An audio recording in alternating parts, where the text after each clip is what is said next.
My God, people, it is week 1. It is here. Football is back. I'm so excited. I know we had 2 games already on Thursday and Friday. A really good game and also, an injury already. It's like we've hit all spectrums of fantasy football already. We're only 2 games in, but man, I'm excited for this Sunday slate. It's been a long time coming, waiting for these weeks, looking at all the data, and we're finally here. But before we get into it, all right, I want to welcome in Dylan and Alan. How you guys doing? How's your off season? Good, man. Ready to get things rolling here. It sucks. I love That's it. the spirit. I'm a Florida State fan. That's how my off season is going. Oh no, Yeah. no. Yeah. You're not a Michigan fan right now. They got walloped, just embarrassed and at home too. That is a tough loss to swallow. But shout out to their fans. They stayed to the end. Yes. Good point. That's a national championship fan base right there. But it's nice to have you guys here. We're gonna jump into Alan's best bets of week 1. But before we do, if you guys want to get the inside scoop, the inside knowledge, you guys got to hit up fantasysixpack.net/plans and go and sign up for a membership. You get access to all of our Discord channels. There are some free ones there you can get into, but really you want to get the in-depth info, you got to get into the lock channels by getting a membership. You can talk with Alan, even Dylan if you really want to. I talk with him all the time. It's not worth it. But Joe, he's worth talking to. You get initial looks into his rankings. You can ask him personal, start-sit questions as well. Dave Vetty, Keith Flemming, the new parlay, Matt and Shane, the parlay crew, they're killing it over there. I saw their tweet. They're 6-0 for the weekend in college bets. So, I mean, I feel like we're starting off the year hot, and it is so worth it if you go to fantasysixpack.net/plans. Just check it out. You'd have to talk with Joe. I think, is that discount still going, Dylan? What was it, F6P NFL 24? Yep. Should be 15% off. So. Yeah, you can even save save a little cash. too. That's always nice. Nice. But that's enough, of that for now. Let's jump into what we came here for. Alan, I'm excited, man. I know Dylan's over there. He has his notepad. He's ready to go drive into Illinois because Wisconsin, you can't legally bet.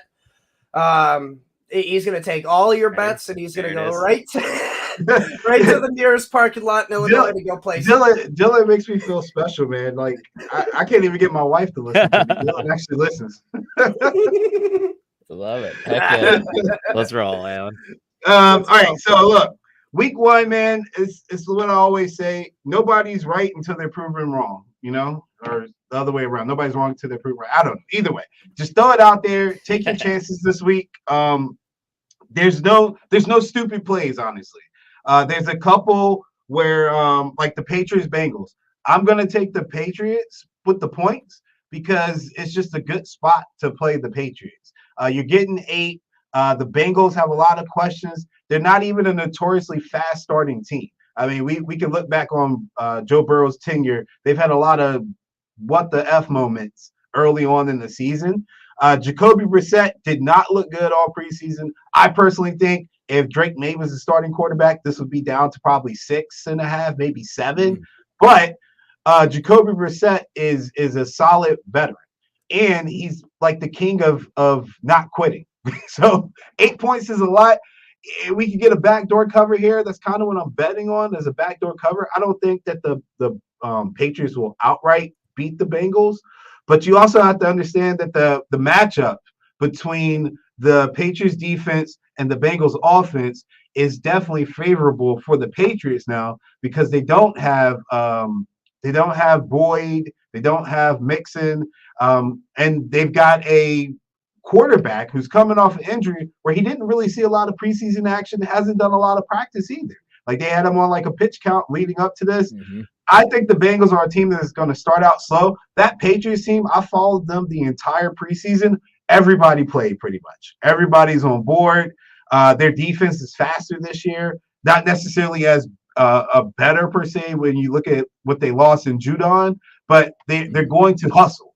And they're going to be aggressive. And so I think that this is one of those games where just the number is just a smidge too high. I think it's a little too much optimism on the Bengals. So I'm going to take the Patriots with the points. There's also a trend out there where teams who win 3 or 4 games the year before cover their first game like 70% of the time. And I think a lot of that just has to do with the fact that that Vegas doesn't know.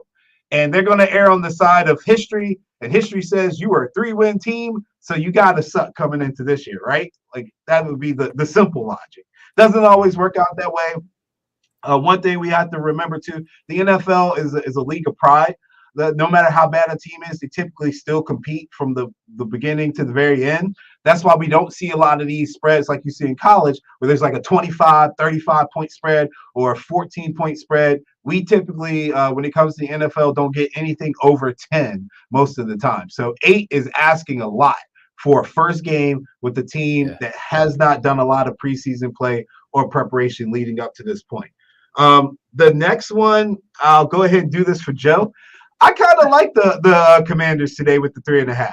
I get that Todd Bowles is probably, I think when I do my rookie matchups, Jaden Daniels versus the Buccaneers is probably the second worst case scenario for a rookie. I think the worst case scenario is my boy Tyler Guyton going against Myles Garrett for a whole game. That's going to be hell. But like if I could pick an assignment, man, just having the Commanders getting 3.5 against an aggressive defense. One thing about aggressive defenses is if you have the athleticism as a quarterback, you can buy time, you can make them pay. That's one thing people don't talk about. They talk about the exotic blitzes and things like that. But what happens when he breaks the pocket and there's no contain? Or what happens when you go zero, which I highly doubt he'll go zero, but you go man across the board, maybe cover one, and he spots a streaking Terry McLaurin or something like that. He's got the ability to get you the extra half second or second to beat an aggressive defense. So I think it'll be more cat and mouse than people expect. I think Cliff Kingsbury is prepared for that. I mean, Cliff's seen a lot of things, man. And having exotic blitzes is not going to be something he hasn't seen. I go back to their camp with the Dolphins, and this might be some insider stuff because I was down there, or I was around the team, not down in Miami, but I was around the team.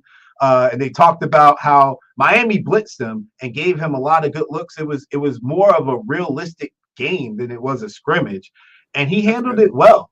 I thought that was something to make note of because week 1 they're going against an aggressive defense, right?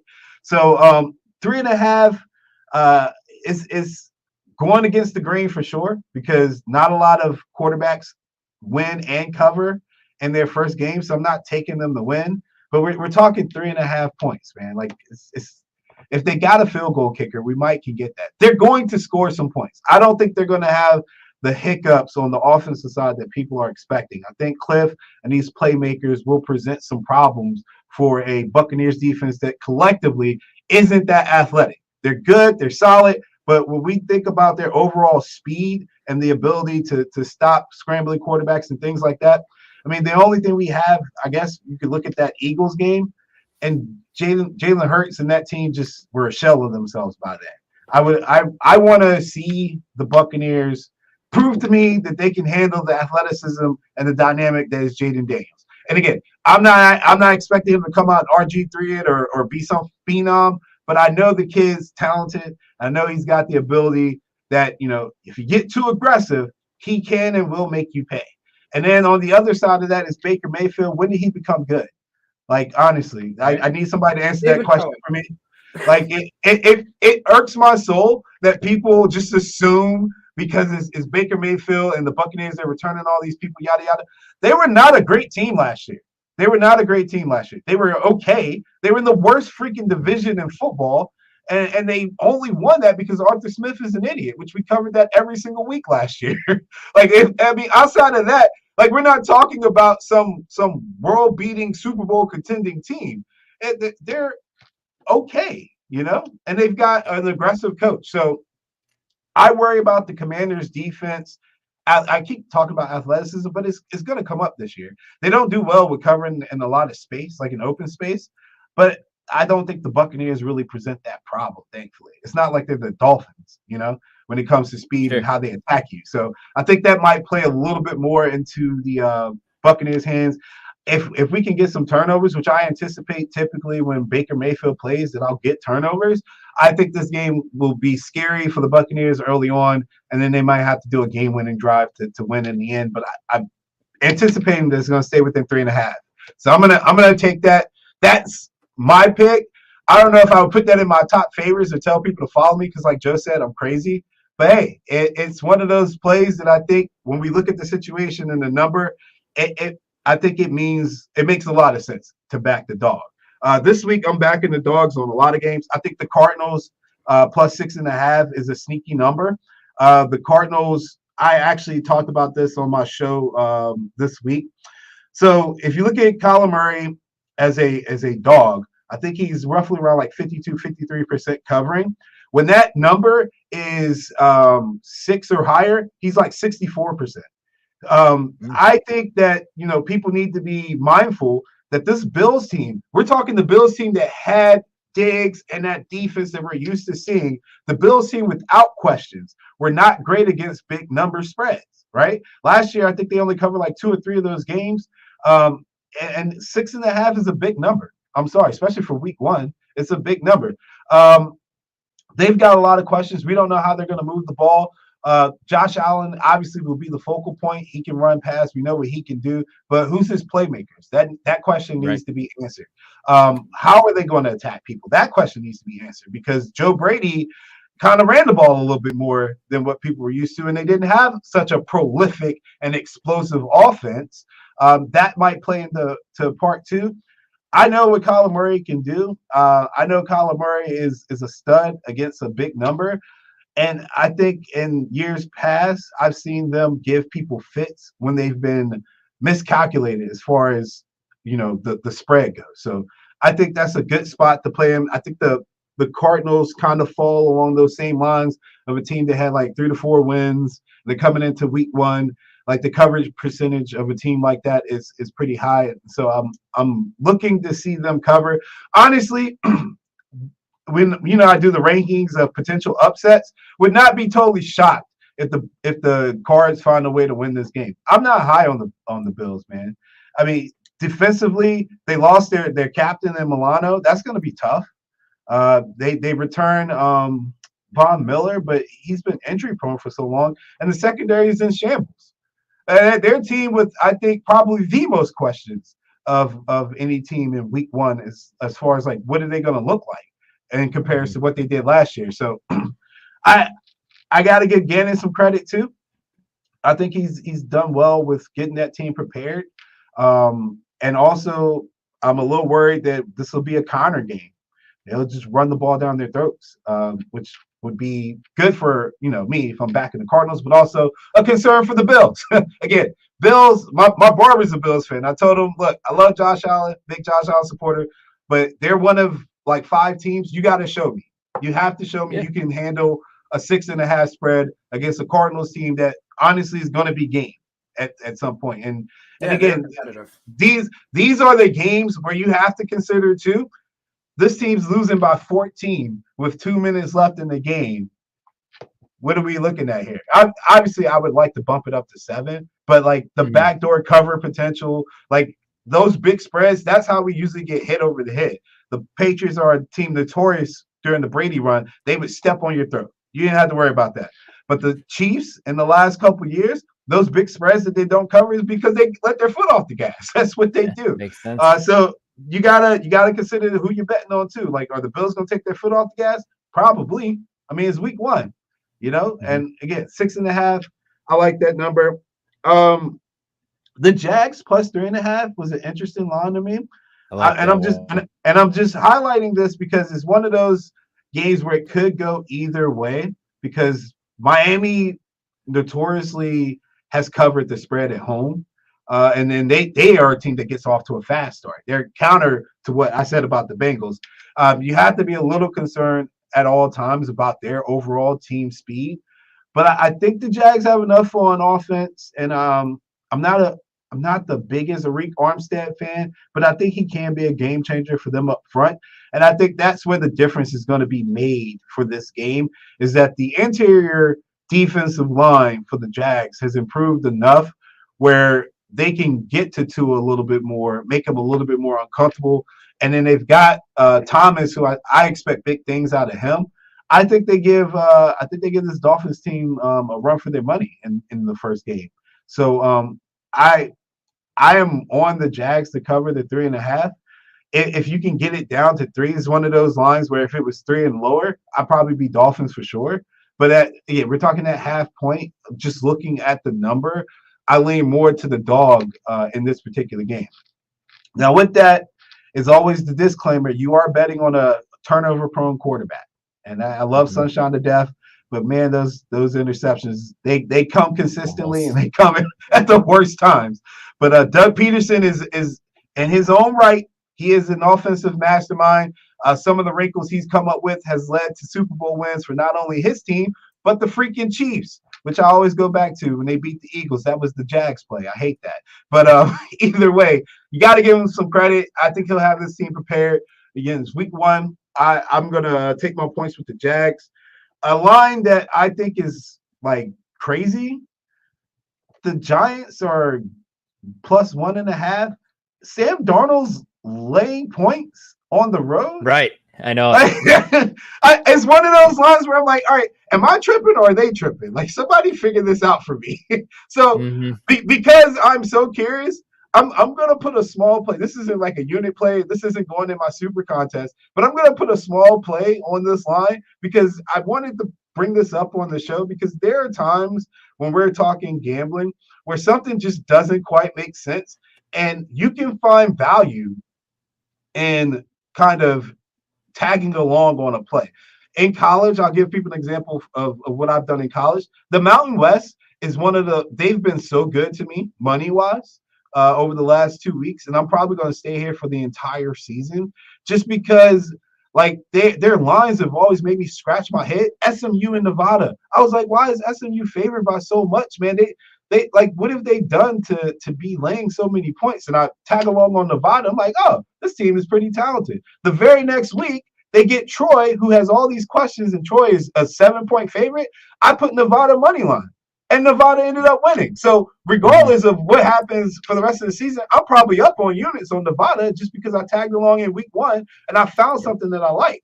Not saying that the Giants would be a Nevada type thing, but if Vegas is really calculating the Vikings to be 1.5 better than a team that honestly, outside of Jefferson, they're basically equals to without their starting quarterback. Sam Darnold's not that good. He's not that much better than Daniel Jones.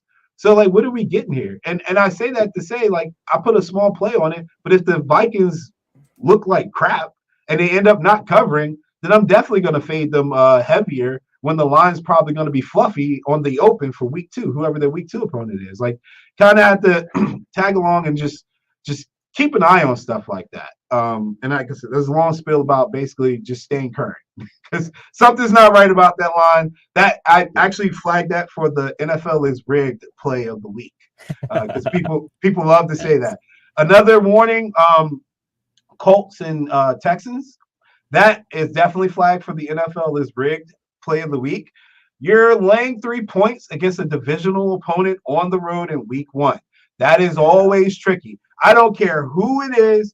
It's always tricky. And if you go back and look at the Texans as a favorite last year, even though they have gotten better, they made some great moves on the offseason. Obviously, Diggs is the highlight, but they've done some other little things within there, like picking up Mixon and things like that to improve.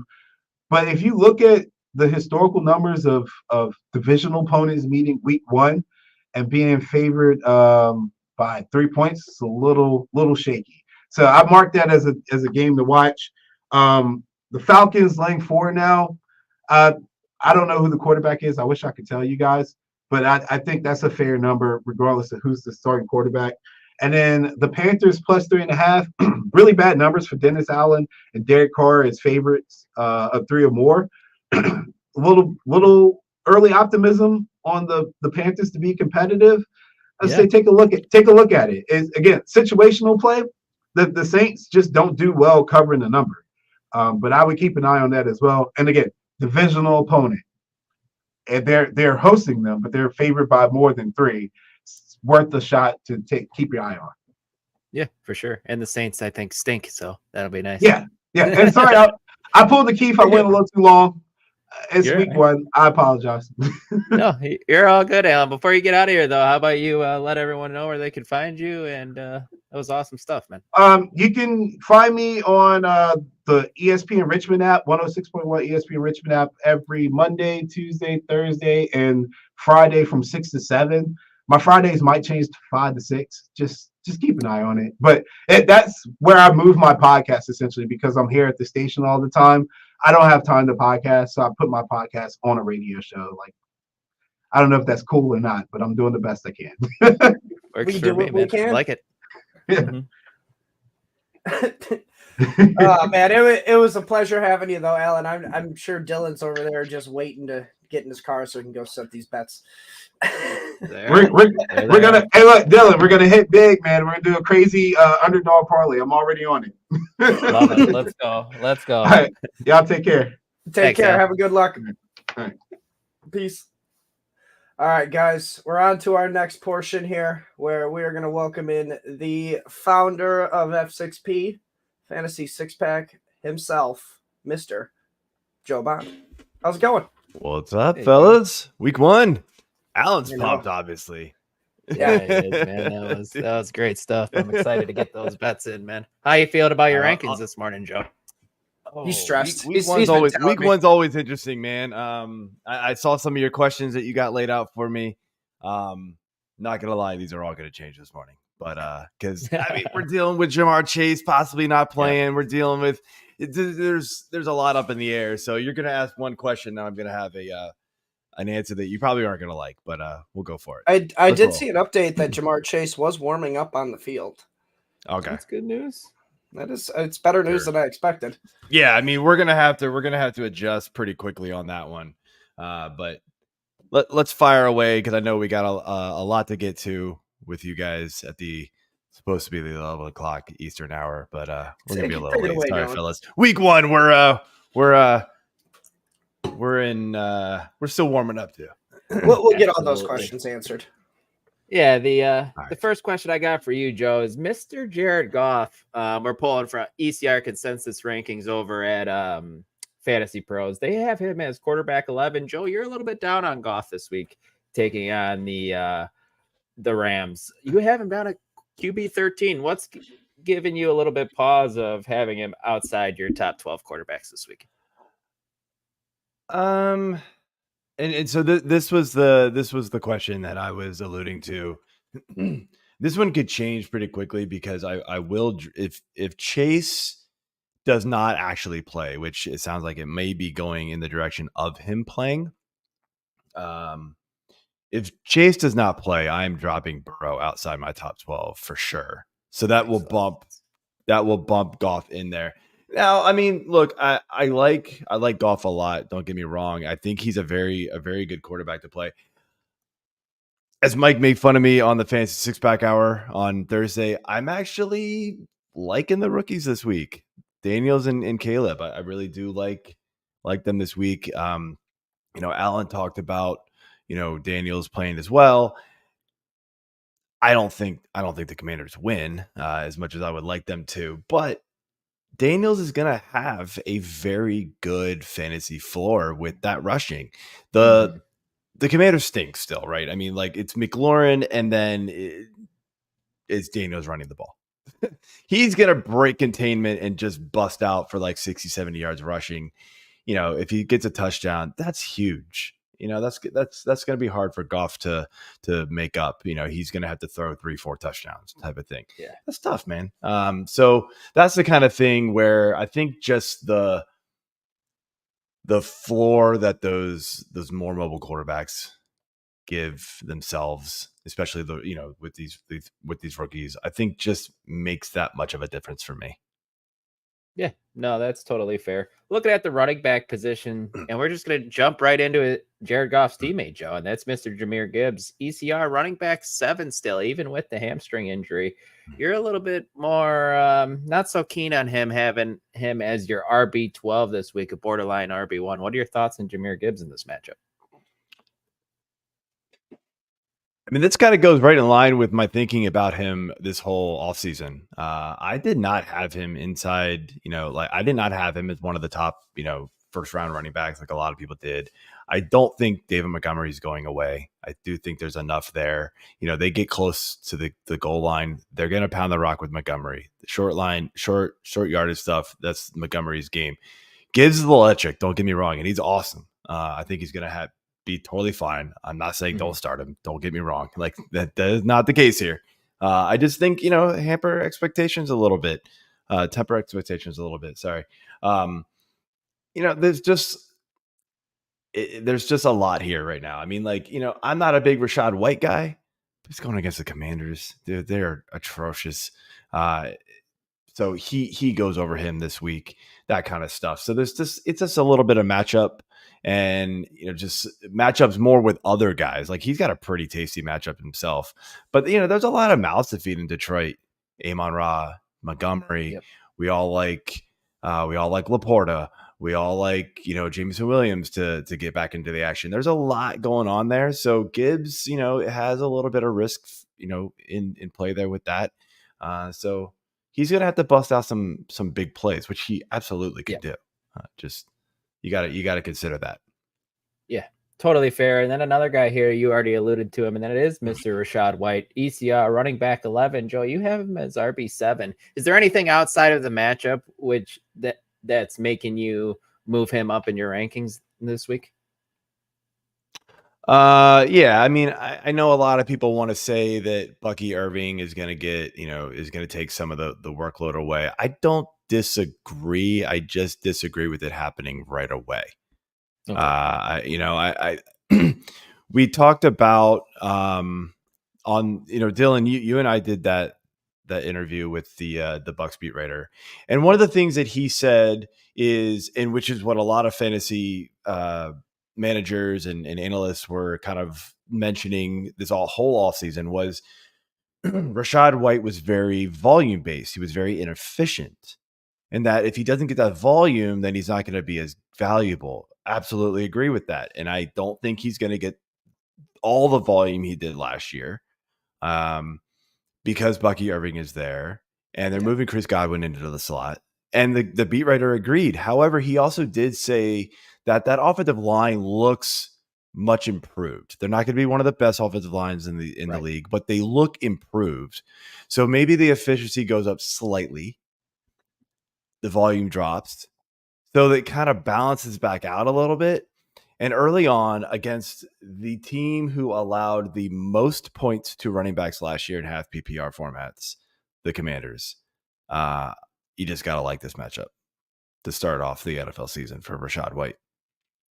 Yeah, for sure. It started to throw us off the trade off the tracks here. But this morning, wide receiver Tyreek Hill was pulled over for a traffic incident. I saw that. About a block from the stadium and was briefly detained by police. Whoa, wild stuff happening in week one. This is like who's the golfer that had that happen? Was it Scheffler? The Scheffler, yeah. Scheffler. I don't know. Tyreek's going to come in and drop 300 yards. Right. I can't speed out here. I'm going to speed on the field. I like it. Do it. Looking at the wide receiver position now. Joe, this one surprised me a little bit when I was going through stuff. Nico Collins, ECR, wide receiver 12s. They still have him as a top 12 guy in ECR. Joe, you have him down at wide receiver 17. What are your thoughts on Nico? Why are you hating him, man? I don't hate him. I just am a little unsure still with this, with this team, right? I don't know who's getting the ball. We all want to say Nico Collins is the guy. They named Diggs the captain. It's just kind of wild, like what's going on there. I don't really know. You've got Diggs, Nico Collins, Tank Dell, Dalton Schultz, Joe Mixon. They're all pass catchers. There's one football. That's 5 dudes. So like, it's just like, I don't know if we're going to get this like automatic wide receiver 1 every week from Nico that we would hope we're getting, right? I just don't see it. And I believe they're playing Indy, right? Yep. I don't memorize the schedule, but I believe they're playing Indy. Indy was middle of the road as far as points allowed to receivers last year. So, it's not like they're playing Philly, who was awful last year, even the Commanders, right? It's not that. It's this is it's just a busy receiver room, and you add Mixon to that as well, who we know can catch the ball. How many targets are we really expecting him to see? They would have to pass the ball 40, 45 times a game, I think, for everybody to be happy about their Houston Texans picks. This is why I kind of stayed away from them. I know they're going to have phenomenal games. I just feel like there's going to be a little up and down with it. And that's why I'm probably going to be lower on them most weeks, especially early season, unless we get some consistency from a guy who can just is just kind of taking over. I have this doubt that we're going to see that happen though. Yeah, that makes a lot of sense too. And Alan kind of alluded to it earlier. This is a divisional matchup, so it could be a little bit of a slog game here. Two teams didn't know each other pretty well. So move it over to our next wide receiver, Joe. And that's Deebo Samuel, wide receiver 17 in ECR. Joe, you have him all the way up to wide receiver 13. What are your thoughts on Deebo this week? Yeah, love Deebo. Ayuk is back, right? But at how much is he going to be back? They've already said, coaches have already come out and said that, Ayuk is going to play, but maybe not quite up to what we are used to.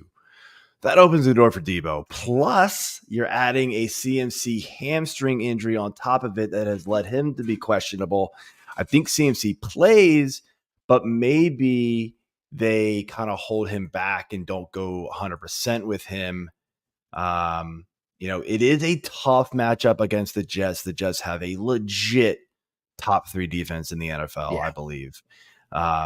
But Deebo's just a difference maker, man. You get in on that slant, you get in those little screen passes, man. He can buff them out for like 60, 70 yards. You just know he can.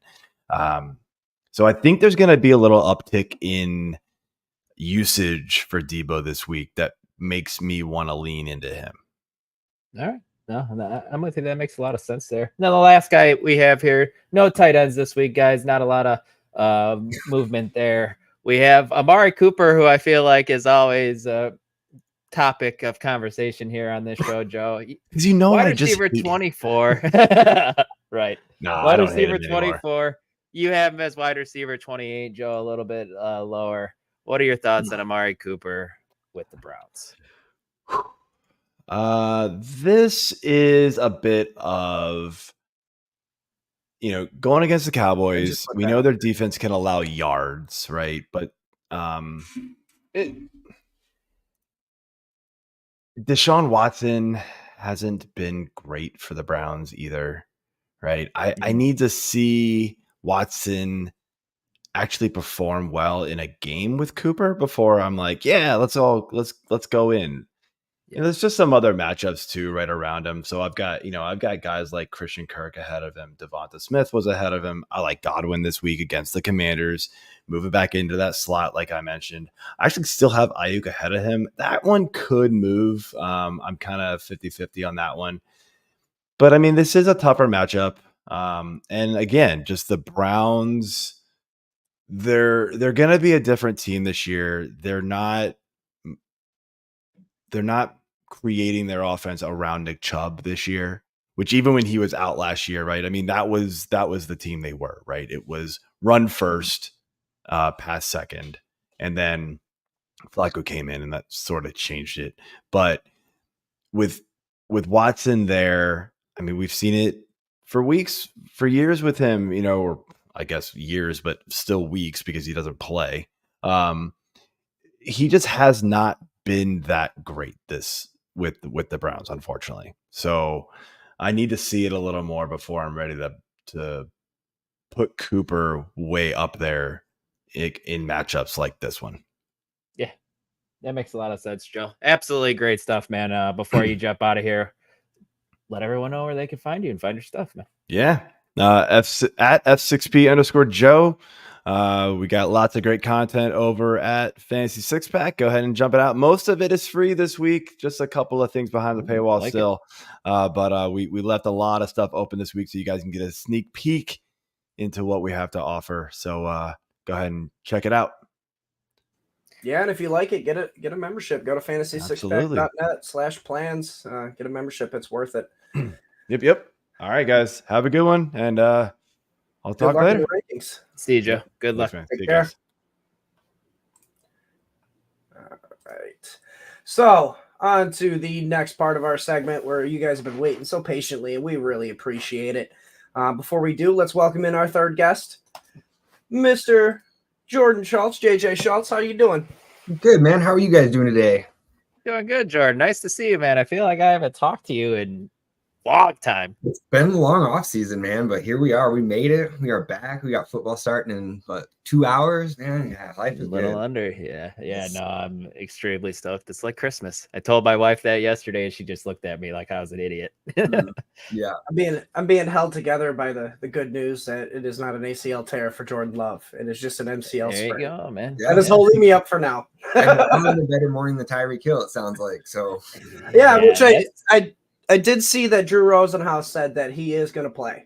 yeah, that's crazy. I just saw the video of them arresting him. That was crazy. They had a knee in his back, and 3 officers had him cuffed for, I guess, for his speeding and reckless driving. Was it speeding? Okay. Yeah, that's what Schefter's tweet said it was. Yeah, and then apparently they had a verbal altercation that led to him being in cuffs, whatever that means. Wow. Yeah.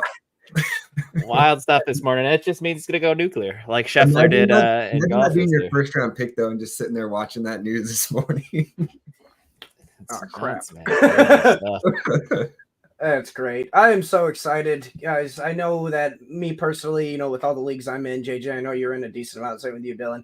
I've been having my own start sit, questions that's been rolling through my head. So I'm curious to see these guys, all of our followers' questions as well.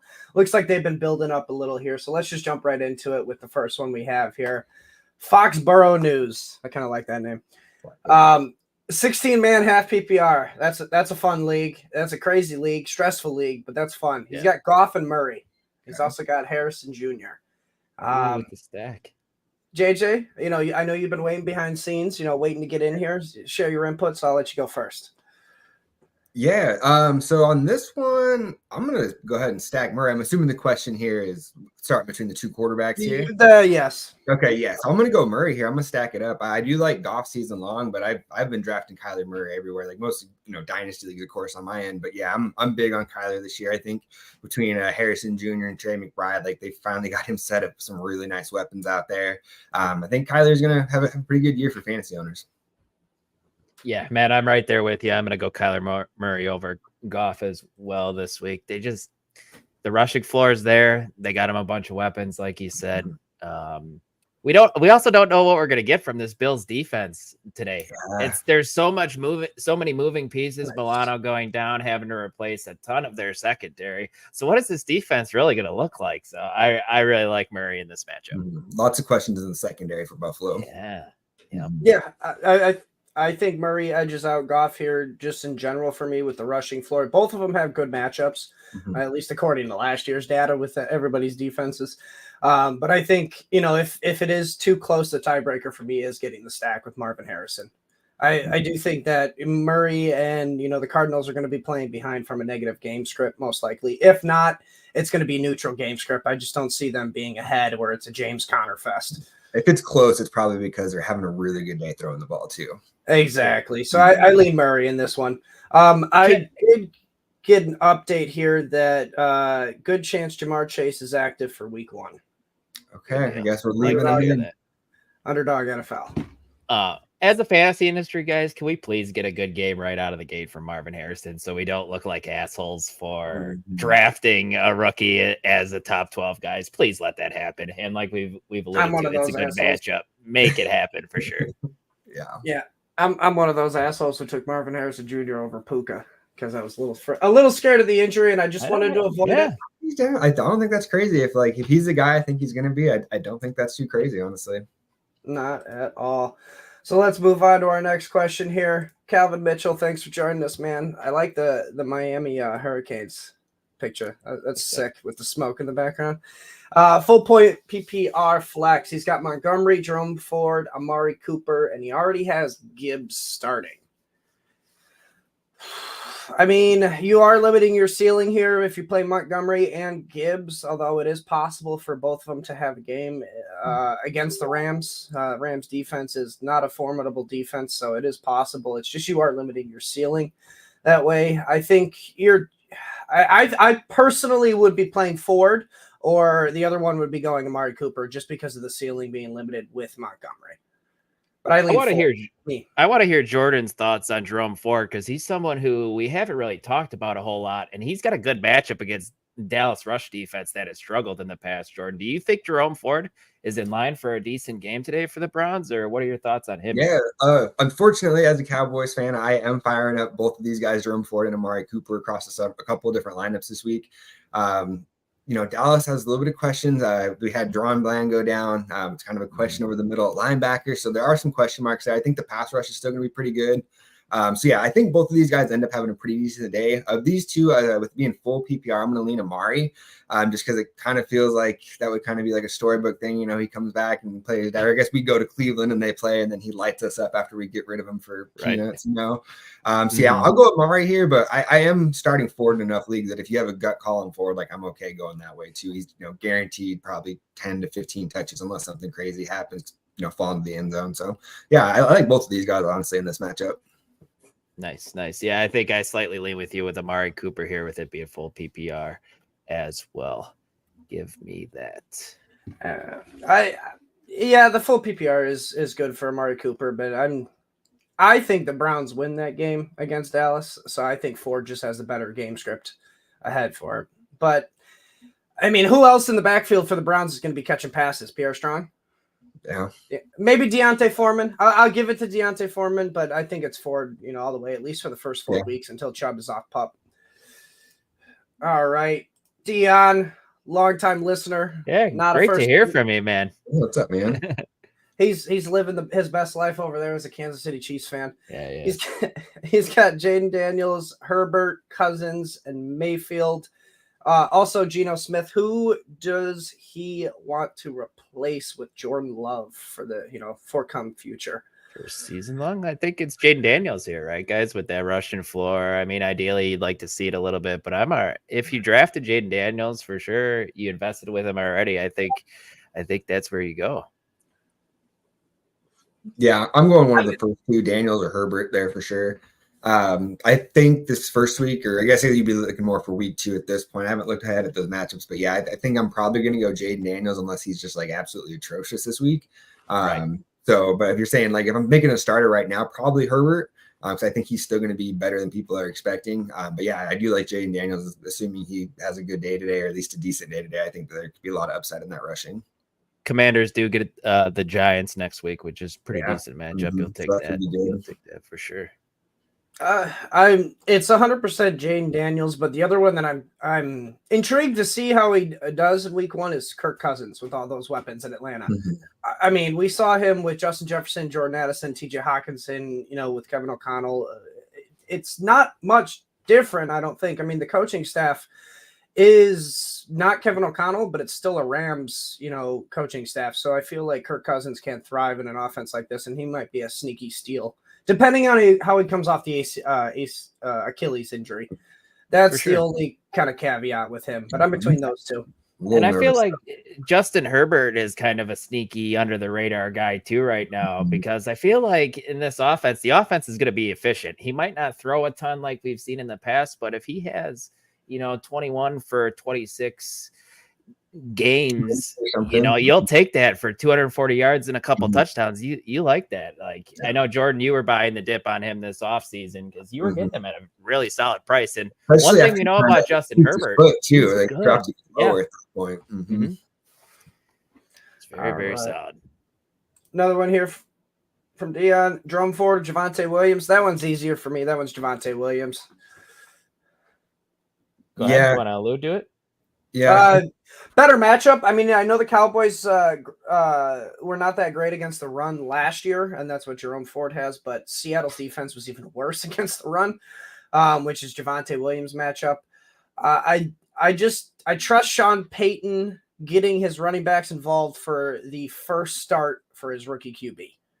Okay. I mean, if you watched our, the Candy Shop show with me and Dylan and Ike, I was not high on Cortland Sutton this week. He's a sour player for me, and it's just because I think the running backs get involved. I wouldn't be shocked if even McLaughlin has a little bit of relevancy this week. Hope so. You guys sweet? Yeah, I'll go Javonte here too. I think this one's pretty close. Like I said, I do think Jerome Ford's a pretty good bet this week. But yeah, I'll go Javonte. I think he has a pretty big bounce back season. 2 years away from that knee surgery now. And all the things you mentioned, rookie quarterback, first time out there. I think that's pretty sound logic on that one, Mike. So yeah, I'll go with you there on Javonte as well. I think I would be the odd man out. I'm still going to go Jerome Ford. I'm just curious to see what this matchup really looks like and see if Seattle got better at stopping the run with Mike McDonald coming over from Baltimore as the defensive coordinator. They also drafted Byron Murphy early, top 15 pick at the draft. So I think they want to use him. Hopefully he clogs up run lanes. So maybe they're better. So give me Jerome Ford here out of these two guys. Man, don't forget Bo Nix likes to dump off to his running backs, and that is Sean Payton's offense to a T. So what if it's Khalil McLaughlin, Mike? That's my well, that's worry, why I man. said don't be surprised if it is both of them, honestly. Like Seattle's problem last year was they couldn't stop the run, which led to the least amount of plays, that they were, getting. But, I mean, is it really going to change? And if it does change, how much does it change? That's my big question. I think both of them have good matchups. I think it's like JJ said, it's close, but I lean Javonte. Yeah, totally fair. Let's do here one from Just B. George Pickens or Zamir White in the flex. He does not specify if this is half PPR or PPR. We go off PPR, so let's just use that as our baseline here. Go ahead, Dylan. Yeah, this one's close. The Steelers offense might be totally gross, and playing somebody from that might make you look a little silly. I mean, the Raiders offense. What do we got? Cowboys star Dak Prescott finalizing record-breaking 4-year deal, $240 contract extension. I did not expect to see that this morning. I was close. I was in the group chat this week, and I was like, the way that like some of the comments that Dak made in the media, like I think it was like last week, where he's like, honestly, I kind of stopped listening to what Jerry said. It doesn't affect me. I was like, I wonder if they have a deal done. And I kind of thought they were going to release it on the Eagles game day on Friday to try and steal the shine from the Eagles game. But I see what they did there to get the week one. But a morale boost. I feel like. We're here. Let's get it. Other breaking news: Justin Fields will officially start at QB for the Steelers. I'm gonna go George Pickens here. We've seen Justin after Fields that news.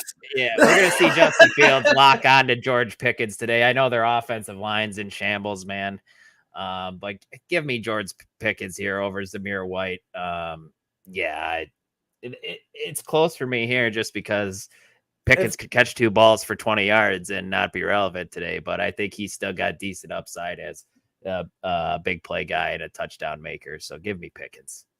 I mean, Dylan, you know as well as I do that Justin Fields is an athletic freak, all right? But the one thing he can't do as a QB is process, all right? So, I mean, he's coming into a new offense, too.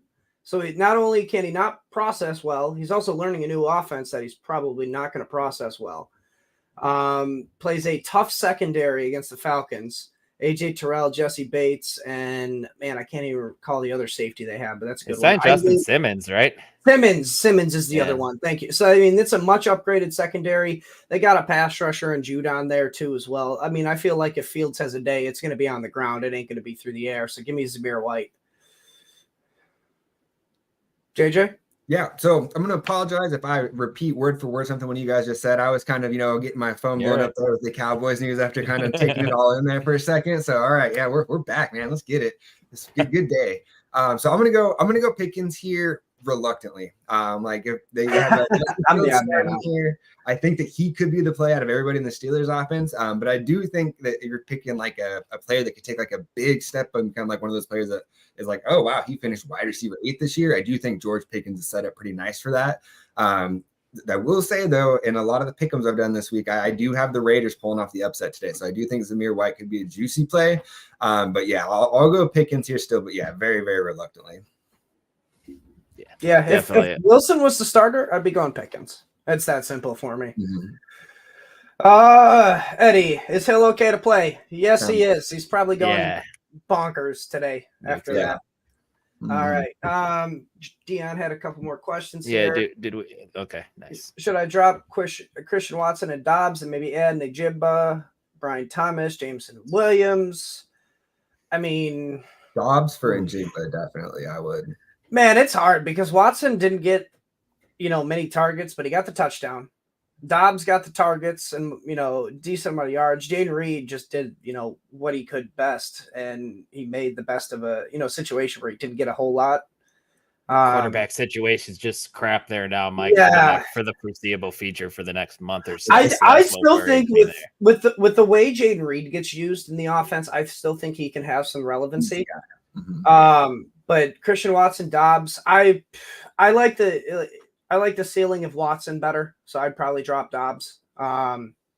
Me personally, though, I mean, I like Jameson Williams. I'm really high on Jameson Williams this year. So, I mean, he's another ceiling play. So if you want to play it safe, drop Watson, keep the safe play in Dobbs, and then go for the ceiling play in Jameson Williams. That's not a bad option either. Brian Thomas is also an interesting guy as well, who's starting in 2 wide receiver sets over Christian Kirk with him and Gabe Davis on the outside. So that's an interesting one too. And if he goes off today, it might be too late to go out and pick him up. Somebody else might already have a claim in on him. You might be lower on the waiver wire. So that's an interesting one as well for me.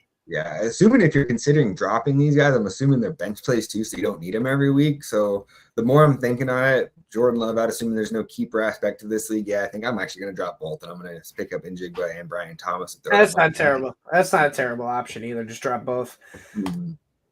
All right. I assume this is start 2. Dion, he's got Jalen Waddle. Go ahead. Yeah, give him 2 options. Yeah. Jalen Waddle, Drake London, Chris Godwin, Zamir White, and Zeke Elliott. Zeke Elliott put on the bench.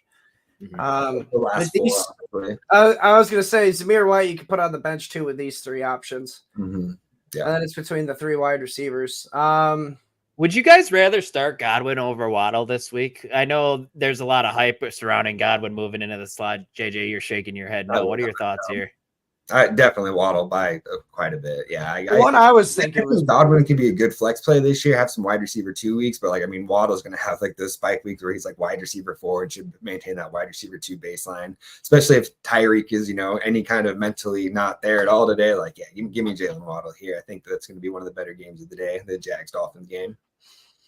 That should be a fun game to watch. I was between just Godwin and London just because London's all projection. We've seen Waddle do it before. We've seen Godwin do it before as well. He, in the slot, and that's the perceived spot he's going to play in. So that was between London and Godwin for me. But it's week 1. Start your studs. It's London and Waddle. This next one's interesting. We got an IDP question here on this next one. Oh, I didn't even see that one. Patrick Queen, Alex Anzalone, Owasu. I can't remember his first name.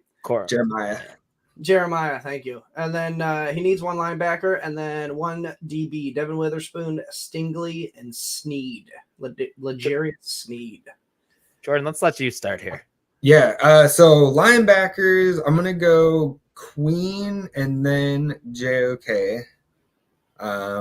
And then on the safety side, that's the defensive back one's tough without knowing the scoring because that changes probably more than any position in IDP. My gut says probably Stingley or Sneed most scoring settings, but I want to see that to give you a 100% answer on that side. But for the linebackers, I'll go Queen and then JOK pretty comfortably. I'm with you, man. I'll take your word for it. That's who I'd go with too. The only opinion I had was between Stingley and Sneed. All right. Jelly of the month. What's the jelly this month, man? Always. Hopefully Mostert. strawberry. Got two different answers. Raheem Mostert or Chris Godwin, full point PPR. Give me Mostert in this juicy matchup. Yeah, And I'm just praying he I stays think so healthy. too. This might be the closest one I think we've had yet so far. But yeah, I'll go Mostert this week. Like that, I think that Dolphins game is gonna be pretty high scoring there. Yeah, we'll go Mostert. Do we have any weather concerns in that Tampa Bay game, Mike? I know we were talking about that on Friday. Are they? If no weather concerns, I think I'm going to go Godwin here. To be honest with you, Tampa Bay. I'm one of those guys who's in on him. With it being full PPR like too. 30% chance of rain, but like it's 89 degrees there right now. Yeah, it says on Roto Grinders, Jacksonville, Miami, 10-mile-per-hour winds and a low chance of random pop-up showers. I'm going to be the odd man out here. I'll go Godwin. The Tampa Bay and the Tampa Bay Washington game and Arizona Buffalo game are what's telling me it's going to be windy, 15 to 20 mile per hour winds. It's not devastating. Yeah, and then you got the Tampa Bay game, you got a chance of storms. All right. That's about all I see so far. All right. Dan here again. Oh, that was it was one wide receiver and a flex. Still stand by my statement. We Waddle needed to. Yeah. London. Hey, we guessed well. Mixon, Ford, Zamir White, Eckler, Elliott, Laporta. Need 2 running backs, 1 flex. Before you answer that, looks like T. Higgins is officially inactive. Doesn't surprise me.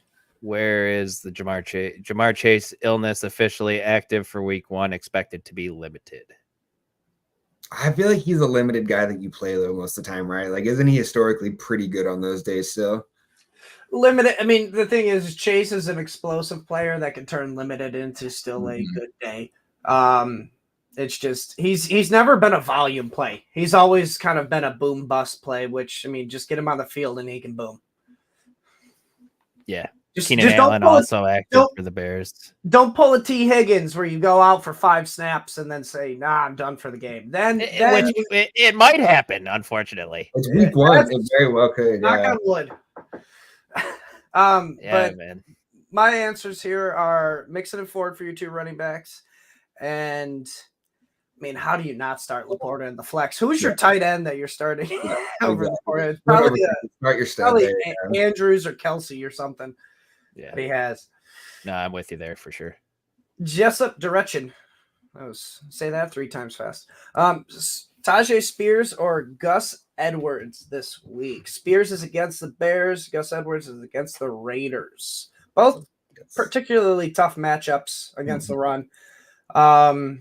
Both splitting the backfield, as far as the reports go.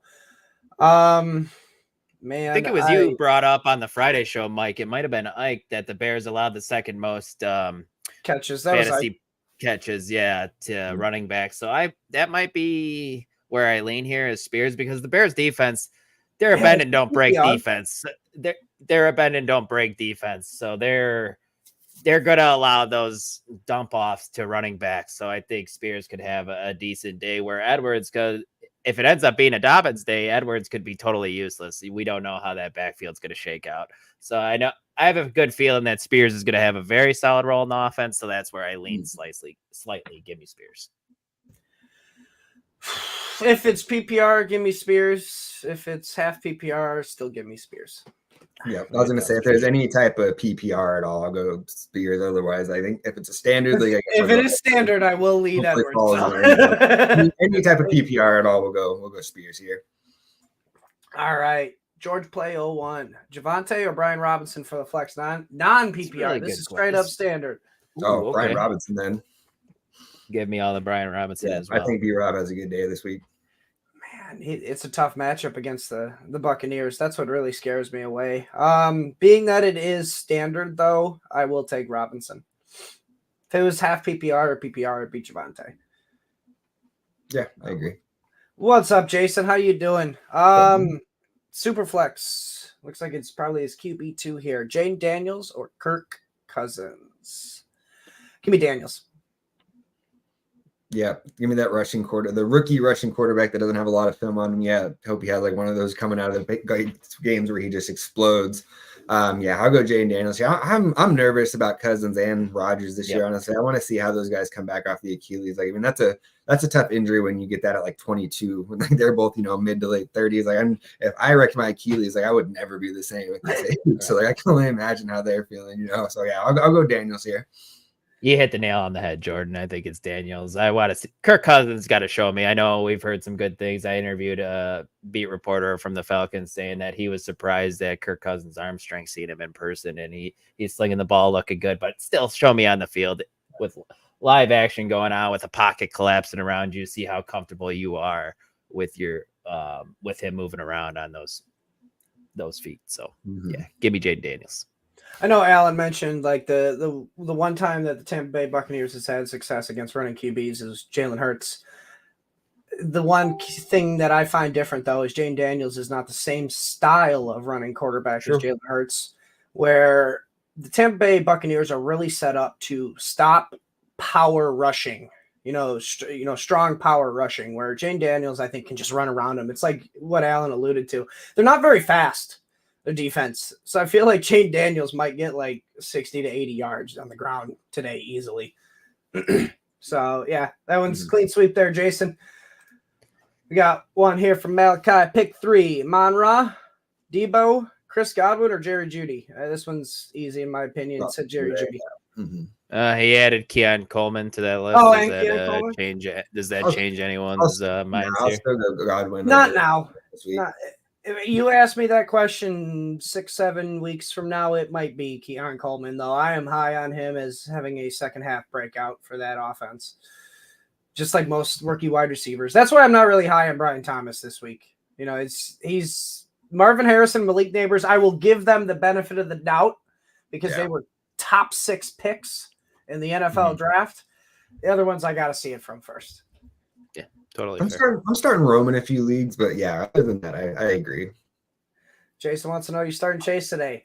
This one, it really depends on your options. If you have a really, really good, if it's Dynasty and you've stocked up and you got a stacked list, like for me, I got the option in one of my Dynasty leagues to play Chase or Rachaad White. Like, I don't like Rachaad White's a solid backup. He's not great, but it's like, if I don't want to deal with it, I have a solid option that I can fall back on that I feel comfortable with. If you don't have that, somebody you feel comfortable with, just start Chase because if he doesn't boom, it's okay. All right. But if he booms and he's on your bench, you're going to hate yourself. Are you starting Chase over Rachaad White, Mike? Yeah, so where are you going on that one? I am starting Chase over Rachaad White. I did the auto sub sleeper feature to put Rachaad White, behind him. But now that he's active, he's going to be in the roster. Like it. All right. Remy wants to know, Zamir or Najee? That one's Najee for me. Yeah, I'm going to hope that Mike Tomlin has Arthur Smith in check and is not going to let him just run crazy people out there and give Cordarrelle Patterson 12 touches. So, yeah, I'm going to go Najee, hope for the best. Both are going to be just crap offenses, I think. I mean, maybe Zamir, like you said, maybe Zamir and the Raiders can pull off an upset. But I wouldn't be surprised, if the Steelers can pull off an upset as well, if Kirk Cousins is a little shaky. But give me Najee. Yeah. I do have them picked in our picking group. I have both the Steelers and the Raiders winning today. Nice. Like it. All right, Gary, what's up? He really is asking this question. Justin Fields, Captain Kirk, or Anthony Richardson? Hey, Rich, baby. He don't want to hear that answer. I don't love the matchup. The Texans defense is good. They got a lot of playmakers over there, but I think it's still Anthony Richardson. The rushing floor is just incredible with him. He's going to be totally fine. Oh, that's cool. Even in the tough. Some more breaking news. What do you Kendrick Lamar will headline the halftime show at Super Bowl this year. Hey, that's cool. Yeah, that news does nothing for me. Yeah, it does. That's funny. It's Richardson, Gary. Don't overthink it. Yeah, same. All right, what's up, Phil? Hey guys. Ooh, good Pittman one. or Waddle? Full point PPR. Volume, Dylan. Volume.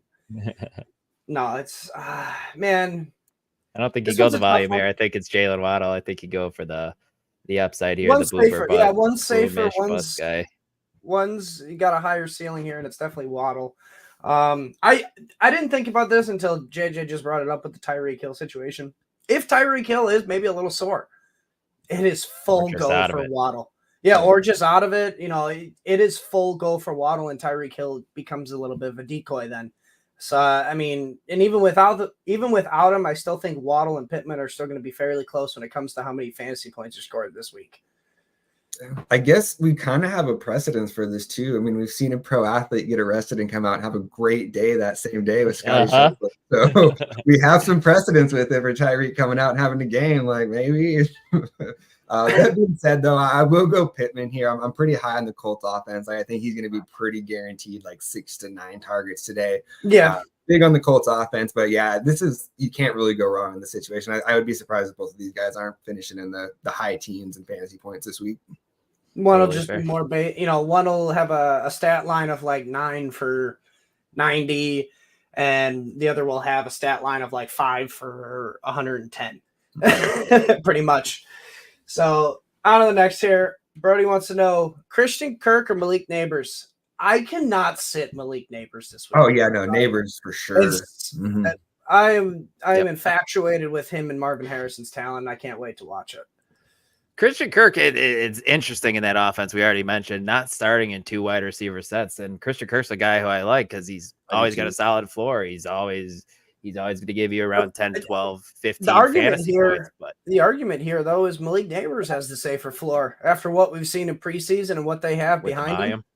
Yeah, with the volume. So the argument you can almost say is Neighbors is safer than Kirk at this point. We haven't even seen a single game from him yet.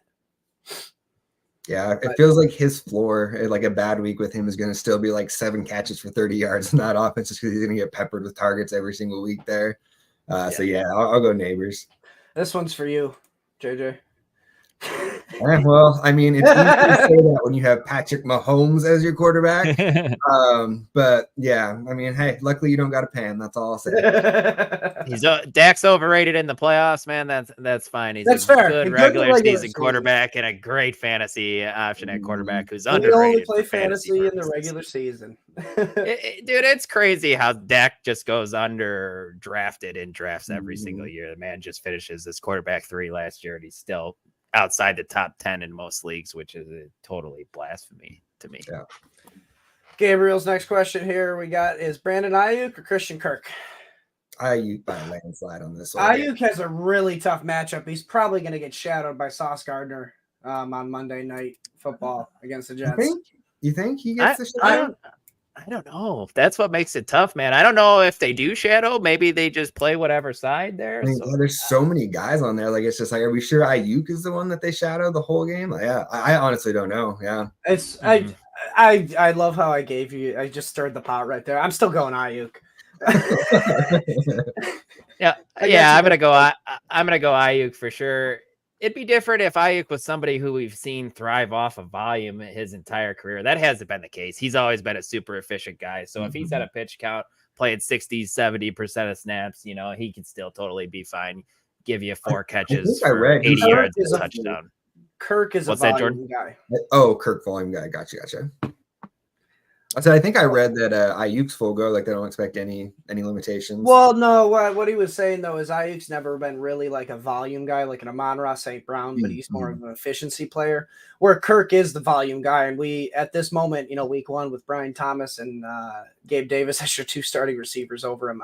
The volume it's worrisome for Kirk at this moment. So I mean, you could have the same volume here for Kirk and Ayuk can be more efficient with that volume on a better offense. What's up, John? Does he start Kyron Williams or Mostert? That one's a tough one. That one, I mean, I think you guys are going to lean Mostert here. Kyron Williams really. Kyron Williams has a tough matchup against the Lions. But I just think Kyron Williams gets more volume here. Might be a little bit safer play. If he does have a ceiling this week, he falls into the end zone. I mean, if you drafted Kyron Williams, you have you obviously wanted him. You want to play him, and I think that's where you lean. Like you said, Mike, he's the volume play. He'll probably end up catching some passes out of the backfield.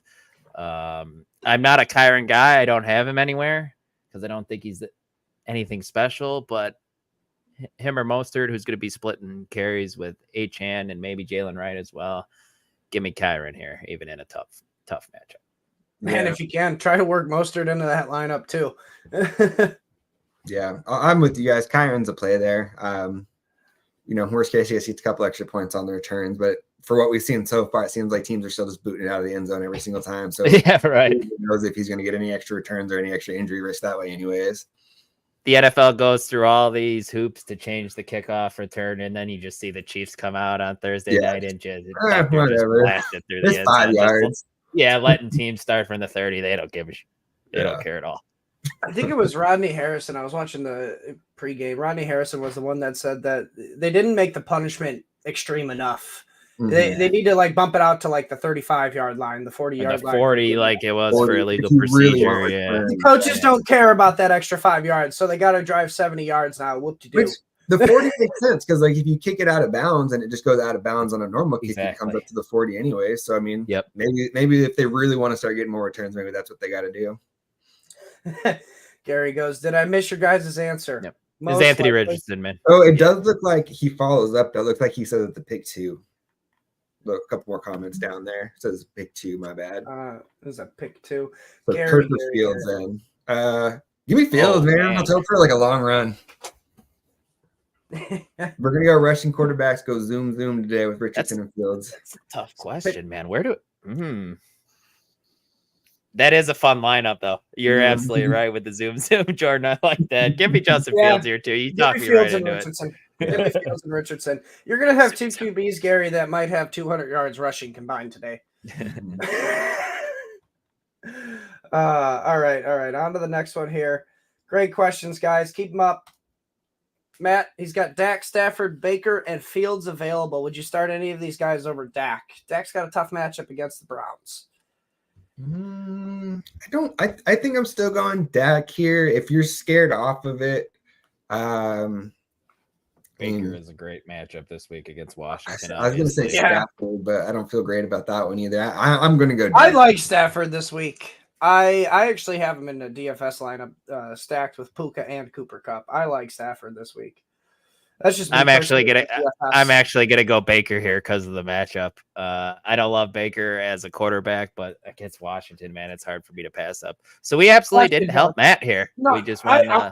Question, guys, because we had this question on Joe's show: Dak or Caleb Williams? All right, people were leaning Caleb Williams because of the matchup with Dak or whatnot. Would you choose between Baker or Caleb Williams, Dylan? I think I'm still leaning Baker. You still lean Baker? How about you, JJ? Baker or Caleb Williams?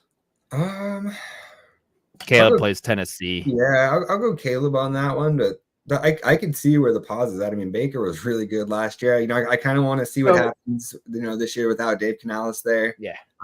So that could change it a little bit, but yeah, I think I'll go the other way there. But yeah, I asked that question to help me with my process here because I would feel more comfortable playing Caleb over Dak just this week because of the matchup. You're also going to have, limited reps with him and CD. So I feel like that could be a slog of a game. So I would lean Baker because I would play Baker over Caleb in this situation. So I lean Baker on this one, Matt, with Dylan. Mike and I agree. How about that? Let's go. Weird one. All right. Luis had Love get hurt. Sorry, man. Got offered Murray and Chubb. Do I take it or pick up someone off the waiver wire? Yep. Oh, no, I think you pull the trigger on the trade. Yeah. Hit the yep. All in. Go ahead. Yeah, Luis, hit that before he even knows that he sent it because maybe potentially damage your screen hitting accept so hard. Maybe that was a late night drunk offer. Right. I mean, I can get it. Like sometimes you get those offers, and it's like, what did I miss? Like, I gotta check the news. What's going on here? What's up, Dean? Hopefully, you're not playing me because I don't want to go against Chase. It's Chase over Kirk still, even with limited snaps. Yeah, give me Chase. So. Mm-hmm. I know there's scary situations here with both Kirk not being listed as a starter, Chase with his limited activity, but give me the guy that could do more with the limited activity. Ooh. What Gary, good question. Good question. Is Hopkins playing? He is active today, which is a little bit of a surprise for me. Interesting. So he is. I mean, we never technically went through the inactives list. I'll go through that real quick then. Keenan Allen is expected to play with the heel injury. We got Jamar Chase is expected to play with a snap count. T. Higgins is out. You got Tyreek Hill is expected to play as well. The Antonio Gibson, I just had the update on that. I believe he is Yep, Antonio Gibson is active for week 1. Obviously, Russell Wilson is out. DeAndre Hopkins is playing. Any news on like a snap count for him, or does it just say he's in? Just said he was in, and I got the update last night about it too. Tyler Lockett looks like he's going to play as well. He had been injured. I'm not seeing any like real big ones. We know Josh Downs is out. That's about all I have for. Oh, I forgot to mention that was part of why I wanted Pittman over Waddle too. Is Josh Downs is out this year? Might take or not this year for the first 4 weeks, and then Adnan might take a week or two. He's a rookie, so he could come on a little bit slower there. So that was another reason why on the Pittman versus Waddle. Whoever asked that question. Yeah, but that is pretty much it. About 10 minutes left in the start-sit portion of the show, guys. So those listening, make sure to get those start-sit questions in. Absolutely. Before we switch over to DFS, where people really make their money with Chris and Keith. Yeah. Jelly's got another one here. Half-point PPR, Pat Freiermuth or Taysom Hill. First Taysom Hill question of the year, boys. Yeah. Give me the upside with Taysom Hill here, fellas. I think the offense is so gross for New Orleans. He's going to be their red zone threat. Whatever Derek Carr's passing touchdown number is, bet the under, because it's not going to be a great year for him. Because Taysom Hill, I feel like he's going to have double-digit touchdowns the way that they're talking about using him and the way we've seen them use him in the past. And I don't know. Give me Taysom Hill here. Yeah, I'll go Taysom here, but I should throw out there I have literally faded him every year and never got it right. So this is the first year I'm kind of in. So he's probably going to fall off here. So just full disclosure on that. Man, I like Freiermuth this year with Arthur Smith in there and his usage of the tight ends, but I do not like it with Justin Fields. So give me Taysom Hill. Man, see, that's part of what scares me with Arthur Smith using the tight ends, man. Like, are we going to see Darnell Washington out there over? Oh, man, I don't know. I mean, if we do see Darnell Washington, is he going to do more with it than Pat Freiermuth? I don't think so. I don't know.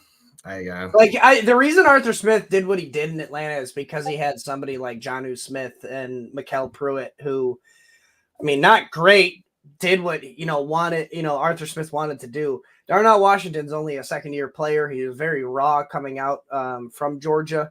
So, I mean, as much as they want to use him, man, I feel like Darnell Washington is going to make it to where they have to use Freiermuth more. Well, he's a big time blocker, so it'll be interesting to see how they use Washington in the lineup. So, all right, Scott's got one here. Pick one: George Pickens, D Hop, or Brian Thomas. My guy Scott there. I'll go Pickens here. That was my first thought too. I think I'd go Pickens. Brian Thomas is intriguing. We already talked about that a little earlier ago, but show me at first. Go George Pickens. I don't love. I kind of want to see it from a week for D Hop. Like, I don't love hearing that he's playing through like an injured MCL week 1. I kind of want to see that for a week first. I do think the Titans offense could be better than expected this year, but I kind of want to see it for a week first. So yeah, Pickens here for me. I believe I saw that Jalen Ramsey is going to play, and he might match up on Brian Thomas. But then you got AJ Terrell on George Pickens as well. D-Hop's dealing with the injury. Give me Pickens, but it's really close. It's really close. Mm-hmm. Gary, I saw your thing. You lost connection. We did not even answer this yet, so hopefully you're here listening. He's got Javonte Williams, DeAndre Swift, or Devin Singletary. Pick one. And then Joe did give us the news that Roshan Johnson is out, so it will be Khalil Herbert and DeAndre Swift. Okay. He's your brother, Dylan. Go ahead. I think I go Javonte Williams is my thoughts here. We know that Singletary is going to see the volume. Swift, I'm a little bit worried about. Not a great matchup either against Tennessee, who's decent against the run. So give me Javonte with not a lot of conviction, if I'm being honest with you. I mean, I don't know about you, JJ, but it's between me. It's between Swift and Javonte. I'm starting you this week if that's an option. I don't know if you're starting me, man. I'd be lucky to get 2 yards on the ground. I'll go Swift here. I'd be the little Giants. We gained a yard. I lean Javonte in this one. I just think it's a better matchup. Swift and Javonte are close, especially if Roshan's out. But give me the tiebreaker for me, the matchup. It's Javonte Williams. Yeah, I'll go Swift. I think he's going to have a pretty good year playing next to Caleb this year. Dynasty brain. No, that's a redraft brain this year. I think he's going to have a They might do stuff to get him the ball, man. You know, we've already seen them utilize him in the passing game on the screen that he caught in week 2 of the preseason, I want to say. So he could for sure. Matthew, what's up? He's got Raheem Mostert or DeAndre Swift. That one's Mostert. I like the matchup better for Mostert. He's going to get less volume than Swift, but better matchup, better efficiency. I'd take Mostert.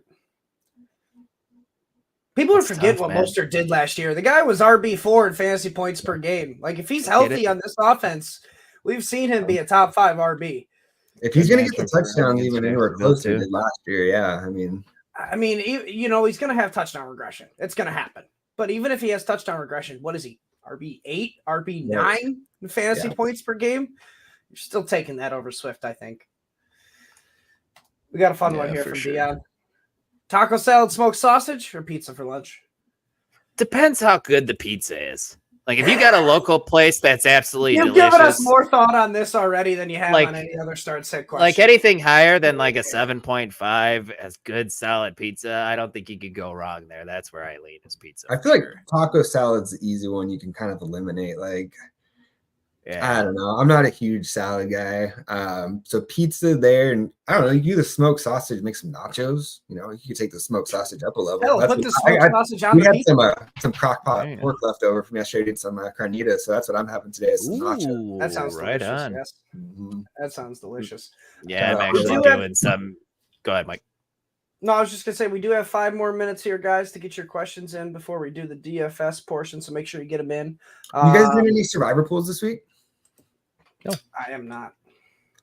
Who would you pick if you were? Because I have literally gone back and forth, and I'm tilting so hard that as of now, I have the Vikings over the Giants. That's like how just like far down the rabbit hole I am on this, and how many different. Don't do that.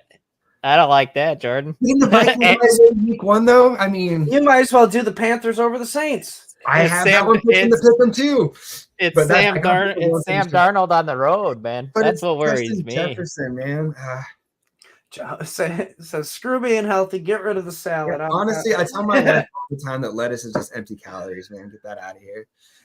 John, you missed our answer. I'm not gonna lie. Okay, Kyron Williams or Mostert. That's what it was. Kyron. We all went Kyron Williams on this one. This one's a volume play. Looks like Joe likes Cincy for the survivor pool, but I feel better about Cincy with Chase out there now. But I originally had them, but then once it was looking like Higgins was out and Chase was very, very questionable, I kind of got scared off of that one. Yeah, man, and the Bengals notoriously start slow, so they've lost week 1 4 out of the last 5 years. That is scary as well, man. Mm-hmm. The other one that I was kind of thinking was easy was Buffalo, but then I was like, man, then you got Kyler going against that secondary. I don't know if that's as big of it. There's not one single game this week where I was like, oh yeah, that's like stone cold. Yeah, no, there's not. I'm looking at going through all the games right now, and I don't see any absolute locks. Mm-hmm. I personally like, especially with the news that Fields is out. Fields is going to be the starter today. I really like the Falcons. Like, I picked the Falcons up in our main league, Dylan, for my defense, even though I didn't want to drop anybody. I like the Falcons this week, so that'd be my pick for the survivor. Falcons over Steelers. That's not a terrible one. For sure. We do got a half PPR question here. Gus Bus, Algier, Mooney, or J-Mo, lost Higgins. Gus Bus is the safe play. Yeah. J-Mo is the ceiling play. I You're like going Gus and hoping he falls in the end zone. Yeah. Joe. If this is for redraft, and you want to be safe, go Gus. But if it's Scott Fish, if it's it's one of these bigger leagues, go J-Mo. Reach for that ceiling. I'm kind of with you, hoping for a big play from J-Mo in this one. But yeah, no, you're right. I think Gus Bus hopefully falls into the end zone. Come on, give J-Mo like 6-7 targets a game. That's all I'm asking for. We want to do rapid fire on some of the Facebook questions here since we got 2 minutes left. Get it? Yeah, I got them open right now. Half right, PPR flex spot. Yoshivas from Cincy, Christian Kirk, Godwin, or Singletary. I think it was Godwin. Yeah, Godwin, Kirk, second place. All right, another flex one. Roma Dunze, Tyler Lockett, or Devin Singletary. It's the same person. Oh, Give me Singletary slightly over Rome, I think. I think I'm gonna go with Dunze. Please let Keenan Allen. If Keenan Allen's healthy, I'm sitting a Dunze and going Singletary on that one. Which he's gonna play, man, but I'm just actually hoping he is healthy. Montgomery or Mostert? That one's Mostert for me. Mostert. Yeah, we'll go Mostert. Over Mostert Montgomery, is that what it was? Yeah. Or that one's close, but I'm gonna go Monty actually. I say I had to pause. That one's close. They're both in split backfields. It's a good question. Ramondre Stevenson or just Zamir White today? PPR. Give me Stevenson. Stevenson, and I officially changed my answer on the last one. I think I answered White there, didn't I, Mike? So I think I'll stick to my answer. Go Zamir White. You did answer Zamir White. Really? Oh, this one's an easy one. CMC or Mostert? CMC. Yeah, CMC. Yeah, I mean, people worried about the calf strain, man. So I mean, I get that to an extent, but don't drafted worry. him, you're There's wrong. something to be worried about. Yep. It's just a waste of energy. Full point PPR. Right. Ramondre Stevenson or Jameson Williams? Ramondre Stevenson. Yeah, that's Ramondre. All right. Get us out of here, Mike. All right, I will. That wraps it up. JJ, as always, thank you for joining us on this. It's always fun and a pleasure to talk with you, pick your brain on this. Oops, wrong one. So before we head on out, let everybody know where they can find you at. Yeah, Dino NFL on Twitter. Pretty much everything I do will be tweeted out through there, and then I'll be back here every Sunday. I'm talking Dynasty every Monday. So just follow the YouTube channel here, and then follow me on Twitter, and get y'all ready for the season. Yep. You can follow me at dclemens2222. You can find me at the YouTube channel too. No writing for me this year. Friday nights Candy Shop podcast and the Sunday social show. So that's it for me. Mike, it was a lot of fun. You're muted, friend. But I know. I'll get out of here. Let the DFS guys join in. Jordan, Mike, I'll see you guys. Take care, guys. Good luck in week 1. Peace. All right, guys. Now what you've been waiting for, it's the DFS daddies. All right. It's the king of cash, Keith Flemming, and the master of MME, Detroit Beastie. Hello. Hey. In. I will get Mike, out of here and get out of really your quick. I wish you would have left Dylan on really quick because I was watching you guys broadcast, and I'm thinking he's got a great setup behind him, but it looks like he was in like the shower. I don't understand. Like it's all like it looks like a backsplash. Look like a backsplash of a sink, or like he was in a shower. I mean, what you get crazy good audio and reverb in a shower. I don't think he was in the shower, but just a thought that hit me while I was waiting. He looks like he's in the shower. Our other buddy on our show looks like he's in a log cabin, and I have this behind me. So at least I look kind of this dump of comic books and Mad magazines that I need to go nonsense. Through. But that's just me. Hey, Keith, how's it going? Happy afternoon. What's up, Chris, man? It's my favorite time of the year, man. Absolutely. Week 1 is crazy, but I'm sure you guys are going to hone in on the craziness, and I'll get out of your hair because I don't have any hair. But take care. Thank you, Mike. We'll talk to you. I'll be in the background if you need me. Absolutely. Thank you so much.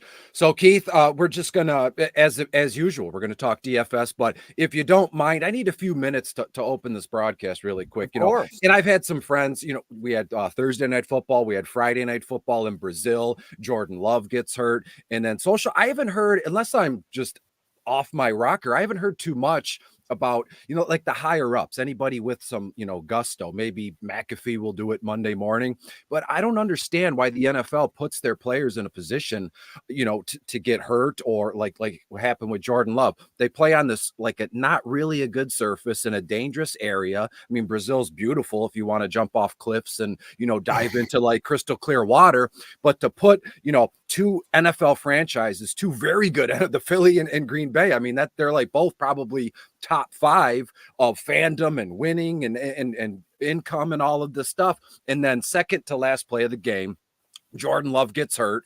And again, people, I'm not that really that important. I mean, 20,000 followers on on Twitter, articles and videos do okay. You're in the same vein here. We're not doing millions and tens of millions of numbers here. So, but that's how it starts. We got to speak out and say something just to maybe get the ball rolling. Nobody of importance is going to hear this or say, oh yeah, I know what he's talking about, but it makes me feel better. And I can put all that nonsense aside and really dig into this stuff. To let a guy or a kid, a young up and coming superstar, if he's not already there after last year, Jordan Love, to get hurt like that is just, it's awful. And it's just a bad look. And then you have Goodell still talking, even before the game, after the game. We have 8 more games signed up. We're going to go to Germany. We're going to play on the moon. It's like, why can't we just play in the United States, or North America? Go to Canada. It's a little cold, but so is Green Bay is part of Canada, basically the Upper Peninsula of Michigan. Same way. Right. Quit going.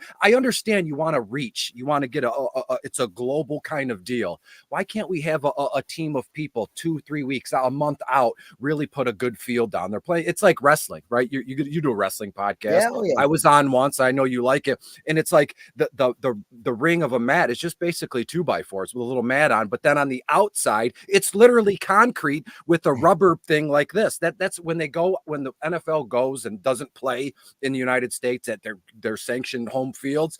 That's what they're doing. They're playing on concrete. So I just wanted to get that off my chest because I had a bunch of Green Bay people reach out.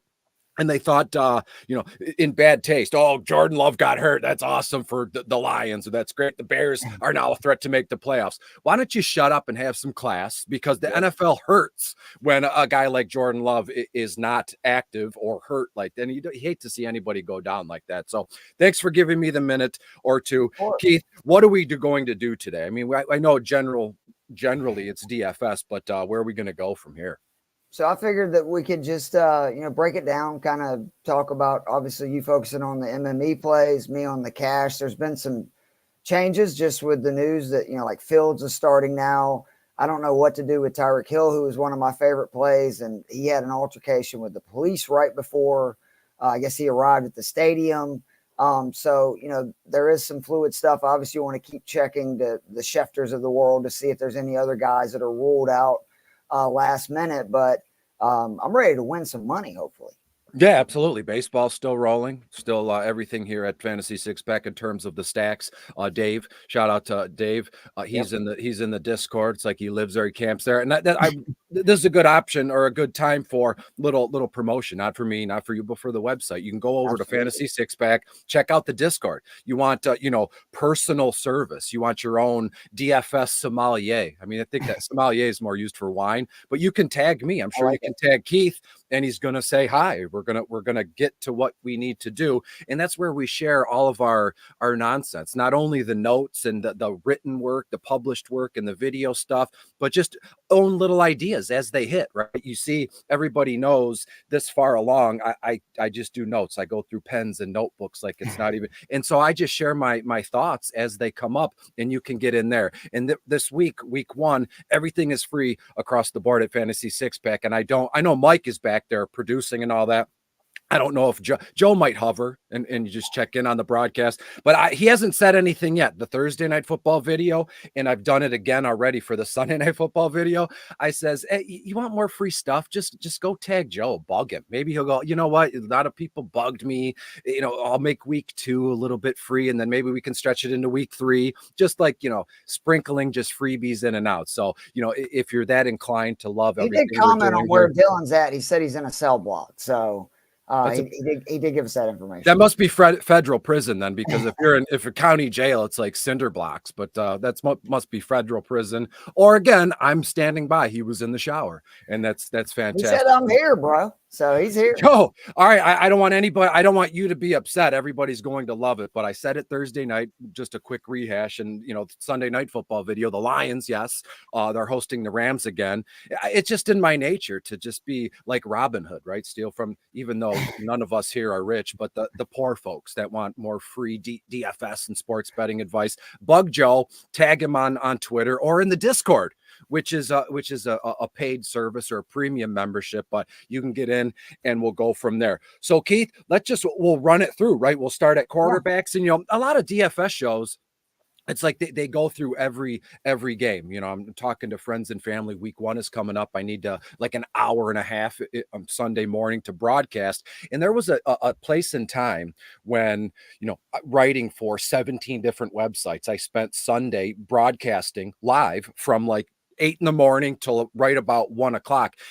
And you look back at it and you go, I don't know why I did that, but it takes what it takes, right? And that's why we're here now. So you go through game, just talking about every single player from every single game might be a little bit too much. So to me, we'll just do some favorite plays. I think Joe's trying to rein me in a little bit, and that's fine. I'm on the same page, because these single game slate videos are 20 minutes, 30 minutes. They take forever to edit and upload, and the articles. So people just want to scroll and get to the action. So Keith, let's give us some action. Let's start with some quarterbacks. Just hit me with it, and we'll just go back and forth, banter organically, as they say.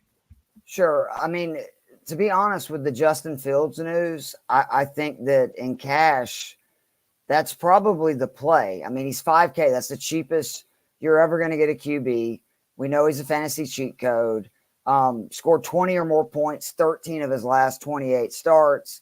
I know it's a new season, but the Falcons have historically always struggled with running QBs. And then they have the new coach, Raheem Morris, which if you look, it was actually his defense in LA last year. They had real issues with running QBs. Daniel Jones went for 40. Lamar went for 70. Hurts went for 72. I think Richardson, it was just in a half, went for 50. So I think that's probably the play, because you save so much money with Fields. And then on top of that, he's one of the few QBs I feel like you don't have to stack. I know we get so obsessed at stacking QBs with wide receivers. Fields is one of those guys that his real upside is the running, right? Like it's the fact that quarterbacks get 3 times the points for rushing that they do for passing. So I think that's where I'm going to land. I will quickly mention like Josh Allen, I think, is a decent play as well. Arizona, per PFF, probably the worst defense in the NFL, at least preseason. They were ranked 30th or worse, all 3 levels. Allen he was unbelievable once they made the change to Joe Brady last year. He averaged almost 50 yards per game on the ground, 27 points per game on DraftKings, 25 touchdowns in just 9 games. And what I do like about considering Allen is I think he's going to be less owned, especially with the Fields news. And then you can stack him, and it kind of takes away how expensive he is, because he's $8K. That's the 4th most expensive person on the slate on DK. But whether you want to stack him, Shakir's 5,100, Kincaid's 58, Samuel's 49, Coleman's 5,000. So if you want to get a little creative in cash, I actually think that's the way to go, is pivoting to Allen. But I just think Fields at 5K, that's too good to pass up. Dave Eddy has taught us forever in cash, 3 times their salary, you're off to a good start. I would be shocked if Fields doesn't score at least 15 points versus my Atlanta Falcons. Yeah, it's amazing. I did not know about that until maybe when I tuned into the Sunday social show, as they say. And when you look at Pittsburgh and Atlanta, I know you went over it, just to rehash briefly. Yeah. The Falcons, as of right now, 25th overall against opposing quarterbacks. And as I scroll here, Atlanta, your Atlanta Falcons team, they're actually top 10 against opposing running backs and wide receivers. And then it kind of falls off again against tight ends. So maybe, you can just fade the running backs and wide receivers and go Fields to Pat Freiermuth, kind of like a red zone.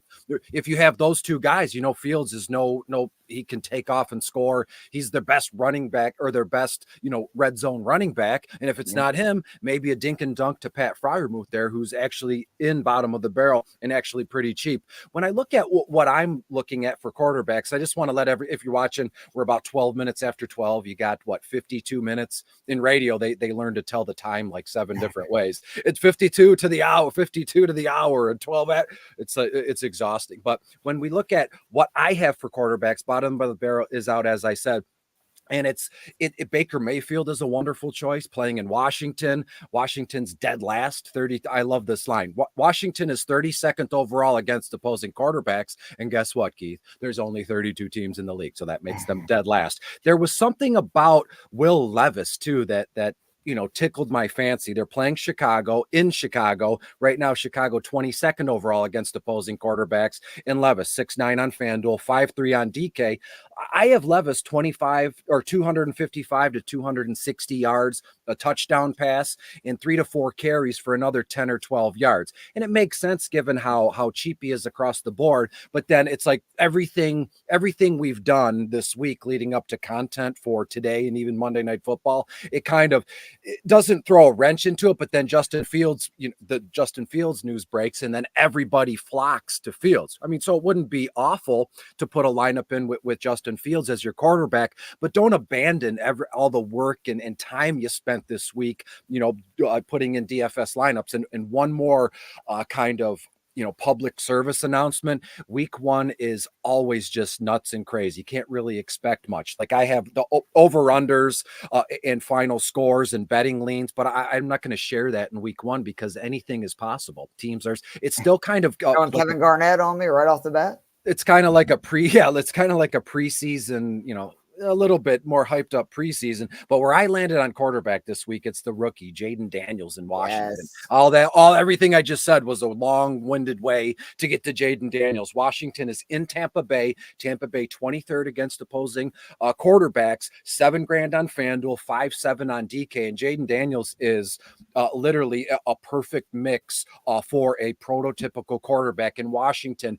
All the Commanders fans out there, it's like, they've gone through so many quarterbacks. It's almost as bad as what's going on in Cleveland and the Browns, just all the years of turmoil and all that. And Jaden Daniels, 20, I have him, 20 completed passes out of like 34 attempts. If you want to get really weird and specific, 240 yards, 2 touchdowns, and around 6 to 7 carries for about 45 or 50 yards. So to me, it's Jaden Daniels. And I had a tweet earlier in the week when I had my notes done, bottom of the barrel notes, but nothing was published. I love a Washington stack and a Titan stack, and we can start that. Our 2 cornerstones, Jaden Daniels and Will Levis. When we look at running, I love that too. Just real quickly, what I love about that so much is I think Tampa Bay is going to score. Well, Washington had, arguably the worst defense in the league, gave us the most passing yards, most passing touchdowns, and so them scoring only makes Daniels' upside even more so. This is a guy that, remember, first quarterback in college football history. They've been doing that a long time, to throw for 350 and run for 200 in the same game. So I love Daniels. He was really one of the QBs I was circling. I just, 700 cheaper for Fields. I'm probably going to go with him in cash games, but Daniels is somebody that I love, whether it be MME or cash. I'm not going to argue with that at all. I'm going to write this down. Jaden Daniels or Anthony Richardson in Indianapolis. Not saying one or the other is better than the other, right? And for dynasty formats or DFS formats, but something that I want to closely monitor for the first 6 weeks of the season, right? Because again, Anthony Richardson, I think he's only played 17. He's only played and started 17 games or something crazy since high school, or maybe it's all whacked out. It was no, you're right. It's very few starts in college, very few starts NFL, and he only started his senior year of high school. So that's probably about right. And it was one of those weird quick scrolls while you're this morning having my coffee, getting a little nervous about it's like you're just scrolling. So when we look at the running back position, the most expensive guy at the running back position is your probably one of your favorite players as of right now. He plays for your Atlanta Falcons, Bijan Robinson, playing Pittsburgh, and it's a nice little matchup in a way. Pittsburgh 18th overall against running backs, 8.8 on FanDuel, 7.7 on DK. Where's your head at in terms of cash game running backs. And again, don't be afraid to say, Chris, shut the hell up. I want to say something. No, you're good. Have at it. I mean, the Bijan thing, the main thing, honestly, I think about is the revenge factor, right? Like, or the Falcons want to stick it to Arthur Smith a little bit, who is obviously now the OC for Pittsburgh, by giving Bijan this huge workload week 1 because Arthur just said that he would not do it the year before. The only issue I have with the expensive backs this week in cash is I think there's some real value in the guys like 6,500 and below. And then that allows me to spend up more at wide receiver, where I really like some of the top wide receivers this week. The most expensive guy that I have in a majority of my cash lineups is Alvin Kamara, 6,700. I think he's going to be relatively low owned because people look at that Carolina-New Orleans game and go, yuck, very fair point. But I mean, he was really good last year. Panthers gave up the most rushing touchdowns in the NFL last year. Kamara was 3rd in points per game in fantasy. And the big thing for me is, again, DraftKings, which is what I focus on. PPR, you get a full point for every reception. Kamara was, despite only playing 14 games among running backs, 2nd in targets, 6th in receiving yards. He was 9th in red zone touches. And I just think that, I mean, a guy that averaged 8.6 points per game just in receptions and receiving yards last year against a defense that allowed the most rushing touchdowns in the NFL, I think there's a lot of value there. And that's a fantastic stat that you've plucked, that, right? Averaged 8 points alone just on the receiving work. And he's a running back, so you're going to get, in good weeks, double or triple that point total just on carries alone. When I look at the running backs I'm into, and again, I said, remember when it was like 5 minutes ago when I said Joe's trying to reel me in bottom of the barrel, and I understand because even I've had friends and family say you got to. You mentioned 12 quarterbacks, you mentioned 20 running backs, and it's just like it's too much. And so I'm toning it down, keeping it to 5 or 6 a week, and I'm going to start right up. And let me rehash the beautiful thing about week 1 is the storyline or the narrative. It's the same across the board. If it's a rookie, let's see what this kid is made of. If it's a new starting running back like Zamir White, let's see what all the hype about is. New coaching situation, right? Like same deal. Are they going to run it more? Are they going to throw it more? Yeah. And it makes the creator, the writer, or the broadcaster makes him look like he's, got it going on. He knows what he saw. Let's see if Zamir White can be the good starting quarterback we all, expect him to be. But the Chargers 23rd overall against opposing running backs. Zamir White, he has that knack for just being a wrecking ball, 200 pounds.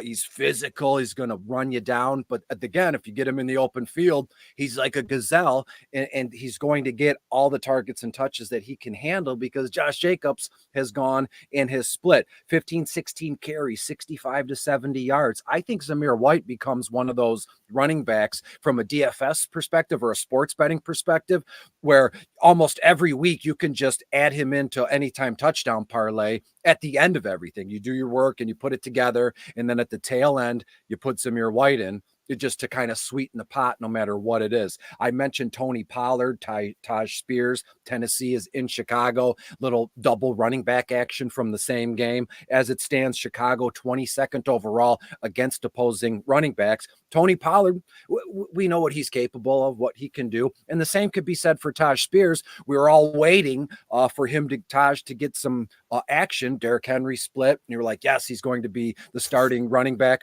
Same thing with, let's say, Rico Dowdle in Dallas, but then positions were filled and it is what it is. But I absolutely love the idea of Jerome Ford as well. Cleveland's playing Dallas, and Chase Brown, Cincinnati versus New England. Chase Brown is another one of those running backs. It's like, let's see what he can do, right? He had Joe Mixon, and in certain spots, he was especially with the receiver news, right? Like we know Higgins is out. Chase is probably going to be limited. I can see them running it a lot in that game. Absolutely. Chase Brown, 10 to 11 carries. Taj Spears, 8 to 9 carries. Pollard, 11 to 12. And a lot of this stuff is going to shake out, as the weeks go on, and we'll have a clearer picture. But again, it's week 1.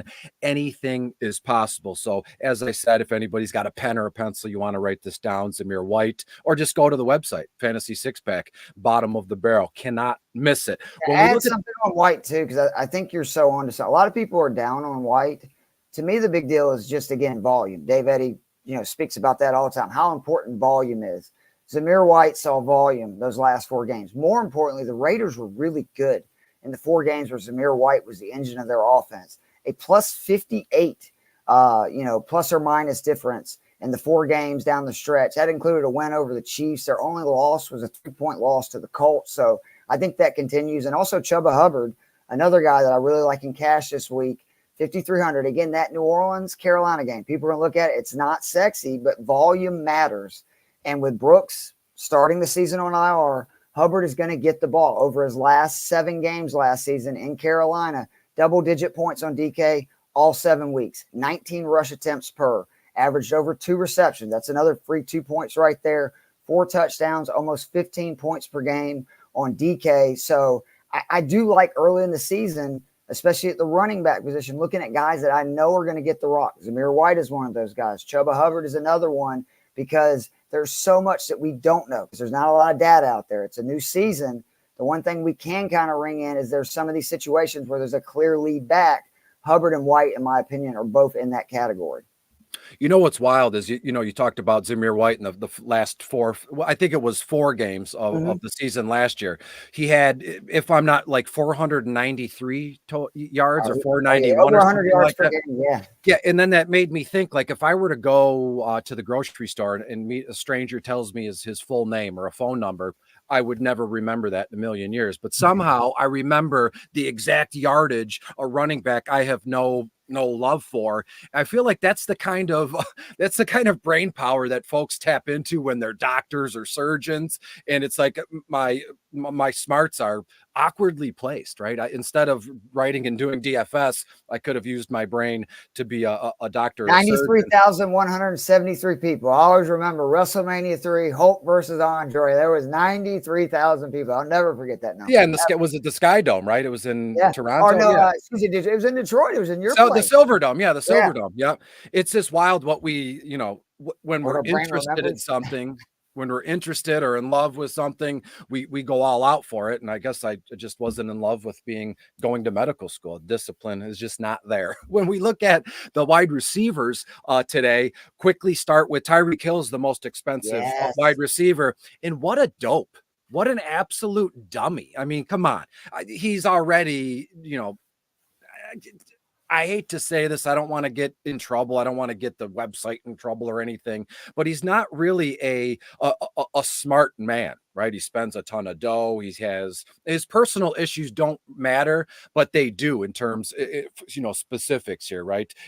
And he didn't get arrested. He got handcuffed coming into the stadium because he was driving so fast. And then of course he's got to start shit. He's got to talk his bullshit. And the cop says, you know what? I'm going to put you in cuffs because I don't like how you're talking to me. Or to be fair, the cop was probably scared, rightfully so, but everything's going to be fine. He was released and given a ticket or a summons. He's got to go to court. But it's just like, come on, man. Why, it's week 1. This is what you do for work. And can you imagine Keith going to work, right? I work with impaired adults and I have this other maintenance guy at a factory thing and all this stuff. You imagine pulling up at work and you just being an a-hole and they put you in cuffs. They've got I wouldn't have a job like Tyreek Hill. Yeah, they wouldn't let me into the building. But again, we don't have 4.4 speed and we're not it's ridiculous. I don't want to be a jerk because I could get in trouble. But when we look at the wide receivers, where are you going in cash games? And to be fair, there's a few slam dunks in the cash game perspective at wide receiver. Yeah, so there's 3 expensive receivers I'm looking at. Tyreek's the first, 8,700. Jaguars allowed the 7th most receiving yards and touchdowns to wide receivers last year. The big thing for me, they allowed the 3rd most receptions of 40-plus yards. Hello, Tyreek Hill. And man, has Tyreek Hill started each season the last 3 years with a banger. He's averaging 33.2 points per game on DraftKings the last 3 seasons, 506 yards, 30 receptions, and 3 scores just on opening games. Mike Evans, 7,300 versus Washington. Another, for me, just smash play. He had 8 games last season of 20-plus points, 4 of 30. Washington defense, again, allowed the most passing yards, most passing touchdowns, 60 receptions of 20-plus yards or more, 12 of 40-plus. We've seen his chemistry with Baker. And he last year also got off to a super fast start, catching 17 passes for 297 yards the first 3 weeks. But my favorite play of the guys 7K and above, Nico Collins, Houston Texans. This is all about the defensive scheme that the Colts run. They run cover 3 at the highest rate in the NFL, and it's not even close. It's 55%.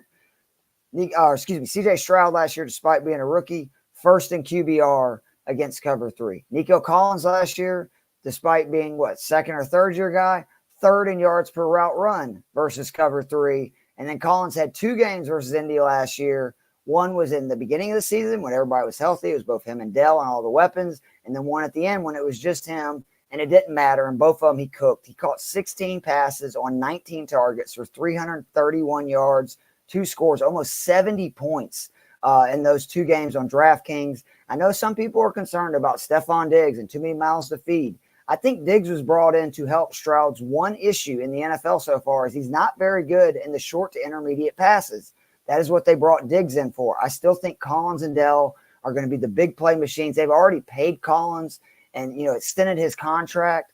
I think Nico starts with a monster game with the best kind of defense being ran against him. The Colts secondary is trash. And I do believe in Shane Steichen's offense. So I think the Colts are going to put up enough points to where the Texans are forced to keep throwing. So those are the 3 receivers that I have usually at least 2 of them in most lineups. And I've got creative with some of the backs and tight ends and stuff to where I have a few with all 3 of them in it.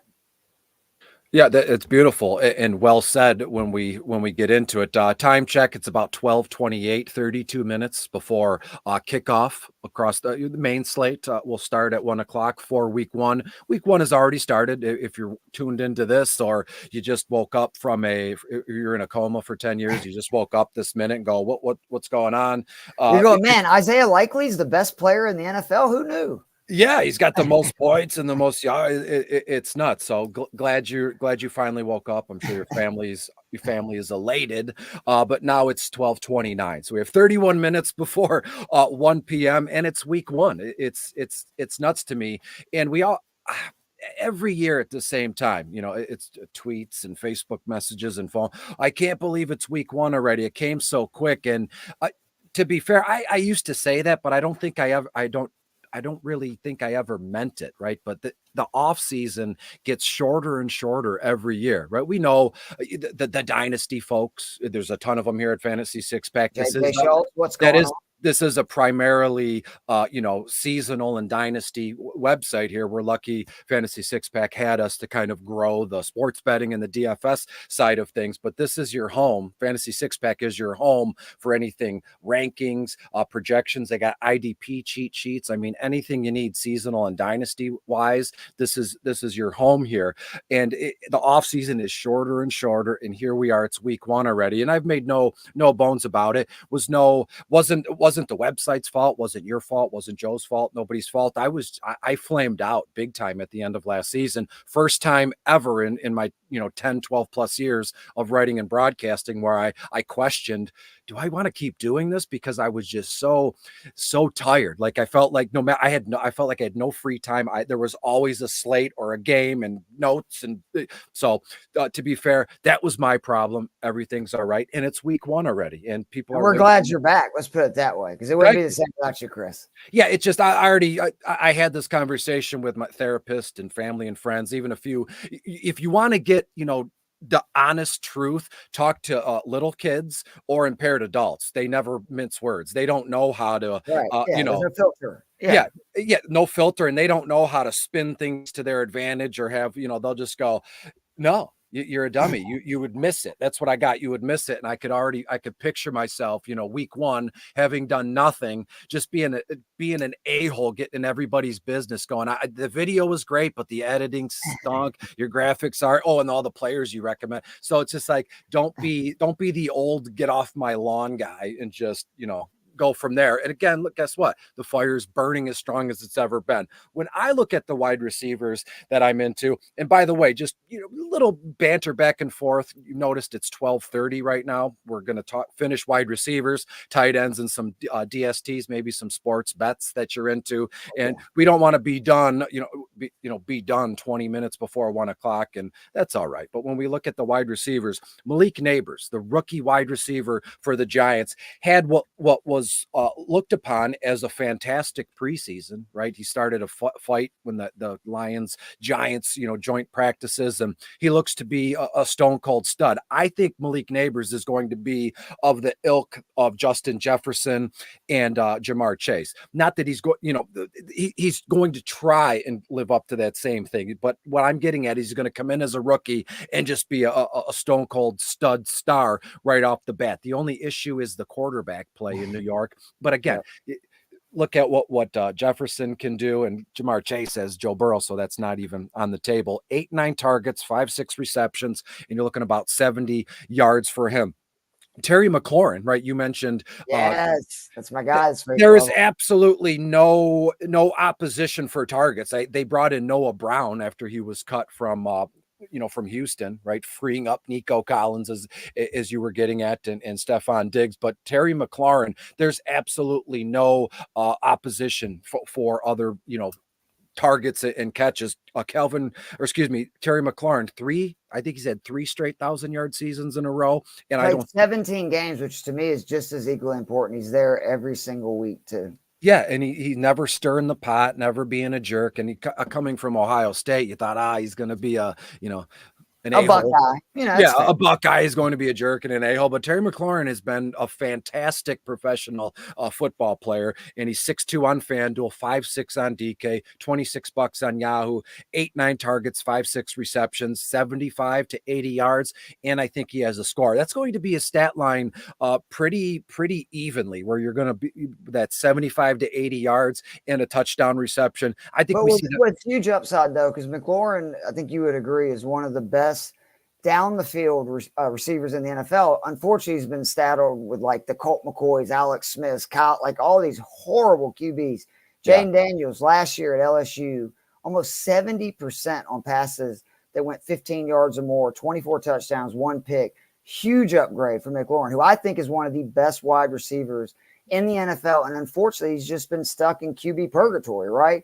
He's got a good QB. I'm very excited for him, just as both the player and, to your point, the person, because he seems like a great dude. I think he's going to go off this season. Sky's the limit. And when you look at, people say, playing in college is this or that, but LSU is probably one of a handful of colleges that's like just a rung below actually playing professional football. LSU, maybe all the SEC teams, to be fair, Alabama, Michigan, Ohio, Penn State to a certain extent, USC. It's, these are big time programs. There's a ton of dough in there. The coaching is phenomenal. So I don't think, Malik Neighbors is going to have an issue. I don't think Jaden Daniels is going to be, there's going to be a learning curve, but it's fantastic for Jaden to have a guy like Terry at his side where he can just run down the field, and Jaden Daniels is going to be okay. When I can't get away from Tennessee, as I said, it just, when I look at a slate, week 1, week 15, I never go into the slate saying, I know for sure I want to stack Tennessee. I know for sure I want to stack Chicago. I just do the notes, and it just, it appears out of nowhere. And you look at Calvin Ridley, it's Fantasy Six Pack mentioned in the comments. I think right now that's Mike LaPlant is the one behind the scenes, the ones and twos, or maybe that's a DJ term. I don't know. We said Calvin Ridley. The news of Hopkins playing today, but that was an answer to a seasonal start sit question. But it has the idea, when you look at Calvin Ridley, Tennessee's in Chicago, 6'2" on FanDuel, 5'8" on DK, 9 to 10 targets, 5 to 6 receptions, 70 yards, and we'll go from there. Calvin Ridley wearing that number 0. I don't know why. Zero is fun. I'd imagine they would do 0-0 if possible, but is there a such thing?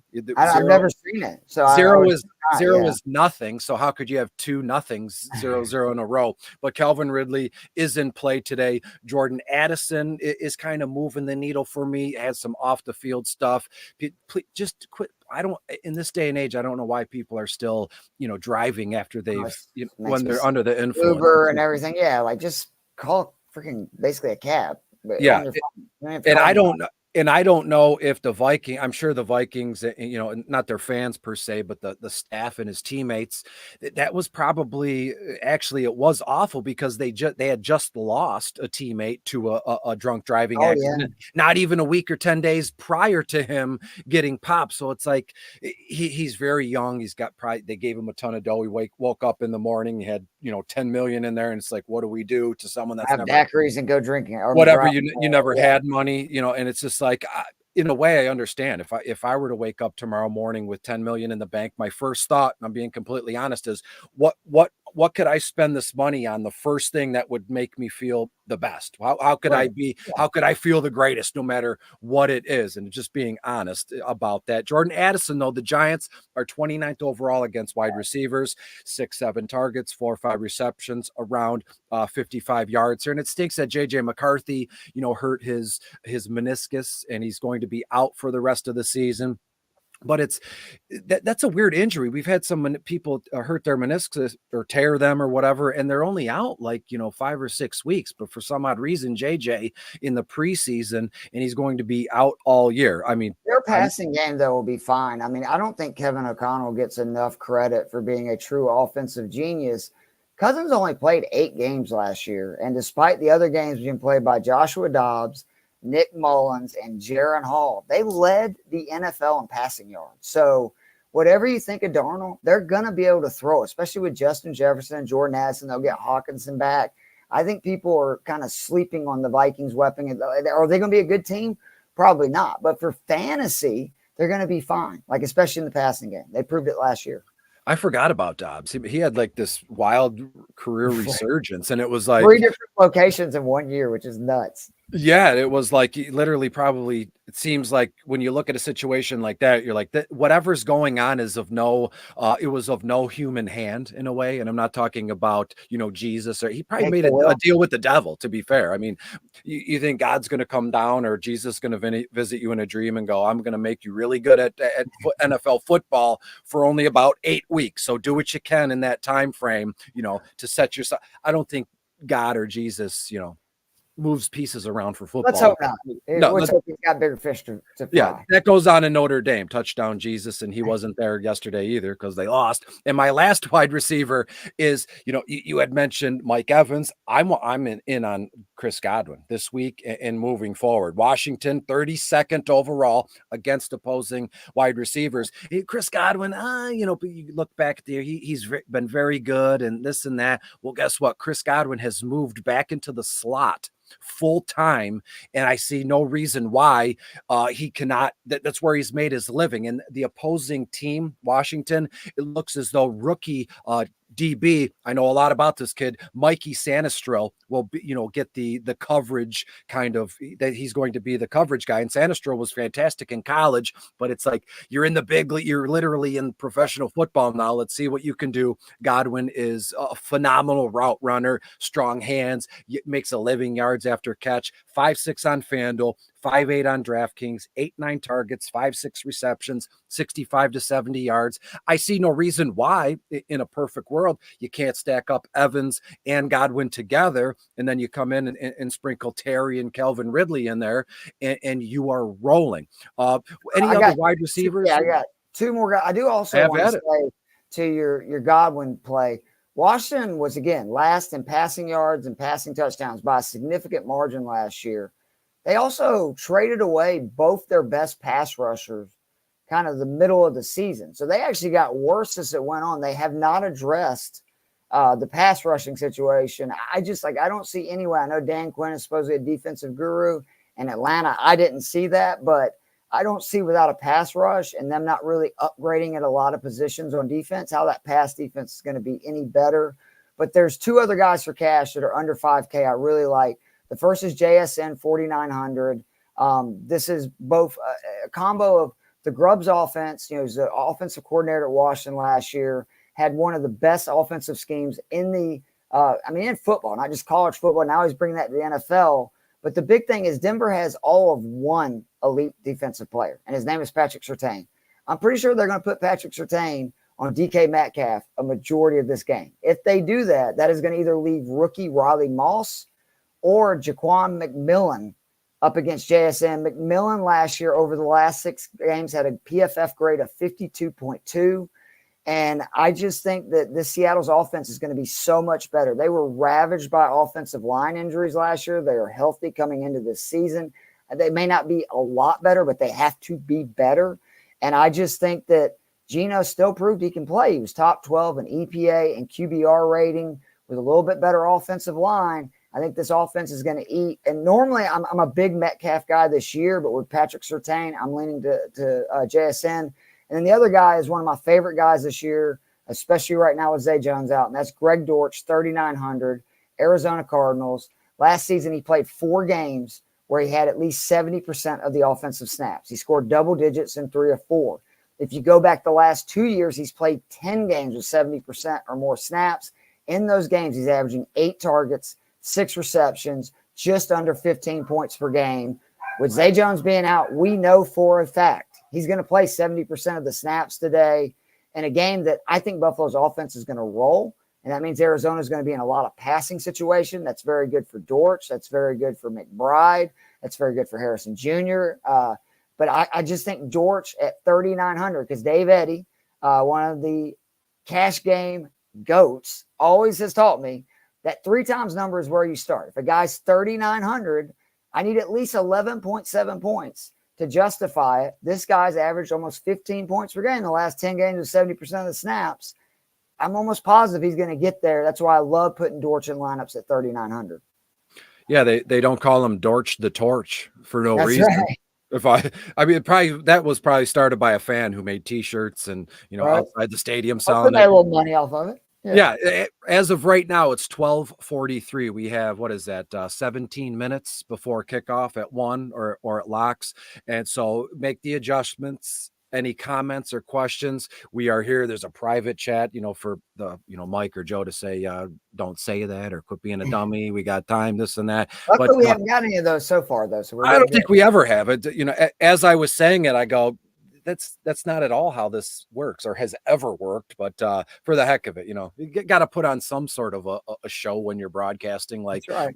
we're downtrodden and we do the best with what we have. And, we so stupid, but everything is fantastic. I have no issues. Actually, Joe, late last night, they said the bottom of the barrel, thumbnail, or I want to have it really honed in for my, Twitter profile PFP photo. And he go, oh, I can do that when I get home. And it was like maybe 11 o'clock or something. So he'll do anything anybody asks of him. Joe is a fantastic man. And all he does is end up top 10 in rankings every single year. Every year. It's ridiculous. I'm like, how do you do this? Yeah, it's like I've been a fan for, Howard Stern for so many years, and he has it made, and he's a great broadcaster, but he's always putting down, the higher ups and his bosses. And it's all a show. It's all for, radio and stuff. So Joe, don't be offended. It's just how it is. When we look at the tight end position here, even in seasonal formats, it just got after the first, 5-6 guys, it is a effing wasteland when it comes to tight end. And shout out to Mike Carr. He just commented. I was gonna start the show saying hi to Mike because he's supported me and my content for years without any, I give him the free stuff, or I say this is that, and he's always, been a huge fan of me. And anywhere I go, wherever I broadcast, he, signs up for premium memberships at whatever website I'm at. So Mike, thanks for being here. He reached out yesterday and go, are you broadcasting on Sunday? I said, yeah, Fantasy Six Pack giving me another hour live at noon. So Keith is going to be here. Anything is possible. So Mike, hello. Thanks for always being a friend, supporting me. DMs, we share, thoughts and advice and stuff like that.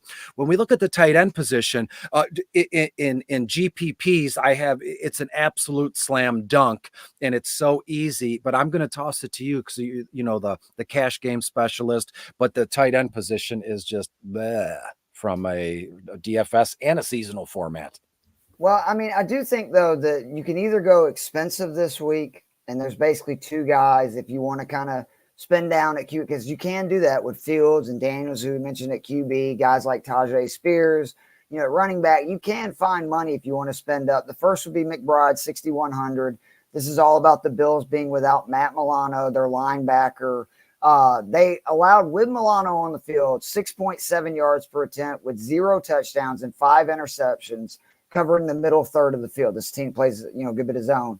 Without him, 7.2 yards per attempt, 7 touchdowns, 0 interceptions. McBride, the last 6 games, 50 targets, 40 receptions. I know some people are concerned that Harrison Jr. is there. McBride's going to be fine. They're going to feed him. He's going to do well. The other guy is Evan Ingram. That's kind of expensive. He's 5,500. Finished last season with the 4th most receptions in the NFL, which I can't remember the last time a tight end was top 5 in receptions. He was top 15 in targets. I think he was 12th in targets. Miami, they struggled with tight ends last year. 8th most receptions, 6th most TDs to tight ends. And Ingram, over his last 6 games, it was kind of like Jacksonville figured out, we should feature this guy more. He had 61 targets. And the bigger thing, scored all 4 of his touchdowns. That's the one thing about Ingram. If you have a complaint, he has not scored touchdowns basically since his first season when he was with the Giants, when he was a rookie.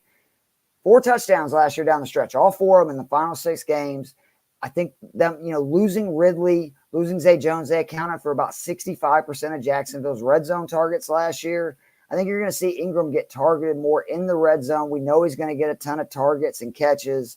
And then other than that, I just, 2 cheap guys is Kyle Pitts, 4,600. Or excuse me, not Kyle Pitts. I do like Kyle Pitts, but I don't want to go homer corner first week. Let's go Noah Fant, Seattle, 4K. Broncos were dead last in fantasy points allowed to tight ends last season. They allowed the most yards and touchdowns to tight ends, 6 most receptions.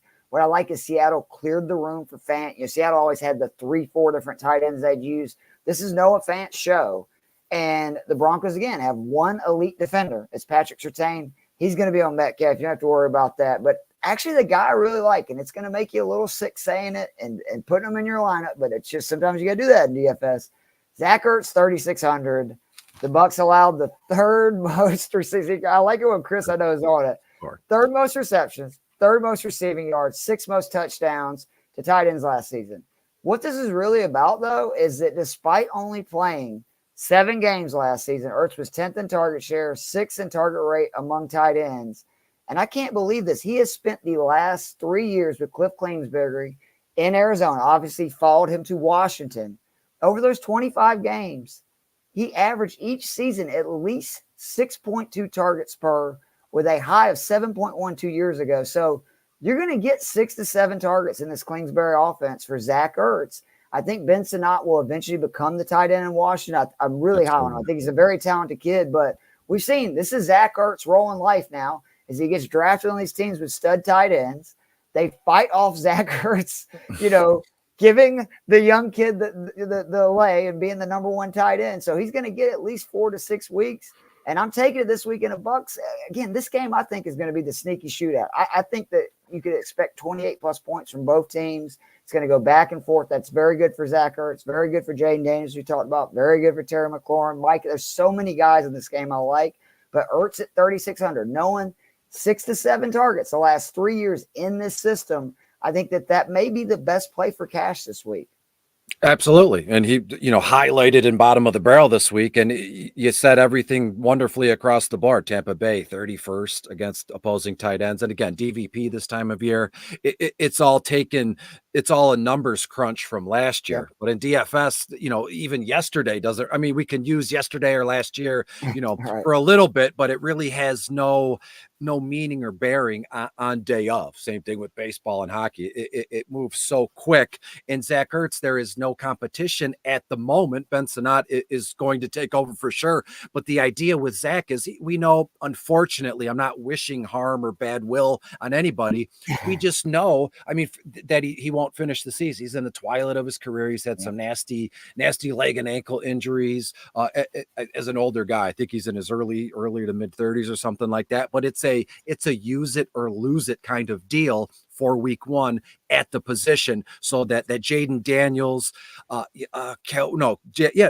McLaurin, Jaden Daniels, and Zach Ertz, that bing bang boom kind of Washington stack is fantastic. Noah Fant was in bottom of the barrel as well. And there's something, maybe there isn't something there, but for the heck of it, I thought maybe Greg Dulcich in Denver. Oh, I do like Dulcich. Might be about something we've seen when he was, healthy and rolling. You're like, oh my God, in Denver, he looks, fantastic. And in Seattle, they're 17th overall against opposing tight ends, 4-6 on FD, $3,000 on DraftKings, 2 to 3 targets, 2 to 3 receptions. That normal tight end stat line in DFS, 25 to 30 yards is that safe kind of deal. When you look at Zach Ertz, 4 to 5 targets, 3 to 4 receptions for about 45 yards. If he catches a touchdown, it's all gravy if you've rostered him at that spot. Noah Fant as well, 4 to 5 targets, 2 to 3 receptions, 30 to 35 yards. So we are 8 minutes away from 1 p.m. lock of week 1.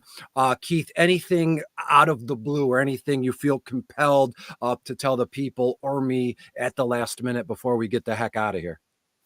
Just to be sure in cash game lineups, to focus on your guys, like especially early in the season. I will say that as it goes on and there's more data available and we kind of know the numbers, you need to follow trends. Like that's just really important. But this is the time. Like there's no better feeling in the world than winning money and by going with your gut. And the first few weeks of the fantasy NFL season is when you can do that. And it's literally the best thing you can do because nobody knows. Everybody is speculating. Everybody is guessing here. Some have better formulas than others and reasoning behind it. But at the end of the day, we're all guessing. Nobody knows what's going to happen. So have fun. You know what I mean? Go out, pick your guys. If you win a bunch of money, it's like the ultimate thing where you can stand on a mountain and say, I'm the smartest man alive. Exactly. And again, now it's 12:53, 7 minutes before lock, and I want to fire some folks up because I'm fired up as well. Maybe Mike will edit this out and share it later on, hint, but it's going to be a few minutes. But, this is week 1 of the NFL season, this broadcast, right? All broadcasts, we'll cut some fat, right? And we'll trim it and we will start rolling, or maybe we won't because the banter back and forth and we're answering questions and that's just how it should be. We shouldn't be 2 robots speaking to you from a, like we know everything and like your leader. We're the masters of everything and you don't know anything and we're going to talk down to you and we're going to be jerks. Everybody has the same ideal and we all have the same, thought process in a way to get where we want to be. The one thing I will say, all the, the premium options at other websites and all this stuff, paying for optimizers, you're paying for lines. It's just all snake oil. At Fantasy Six Pack here, me and Keith, I swear to Christ, everything I do is for all of you who take in the content, who ask me questions, because again, I'm not a rich man monetarily wise, but I have health and happiness. And I have I want to help people. That's all I care about is to get my thoughts and everything. And again, Chris, this isn't life or death. This is supposed to be fun and exciting. It's football. It's a massive market.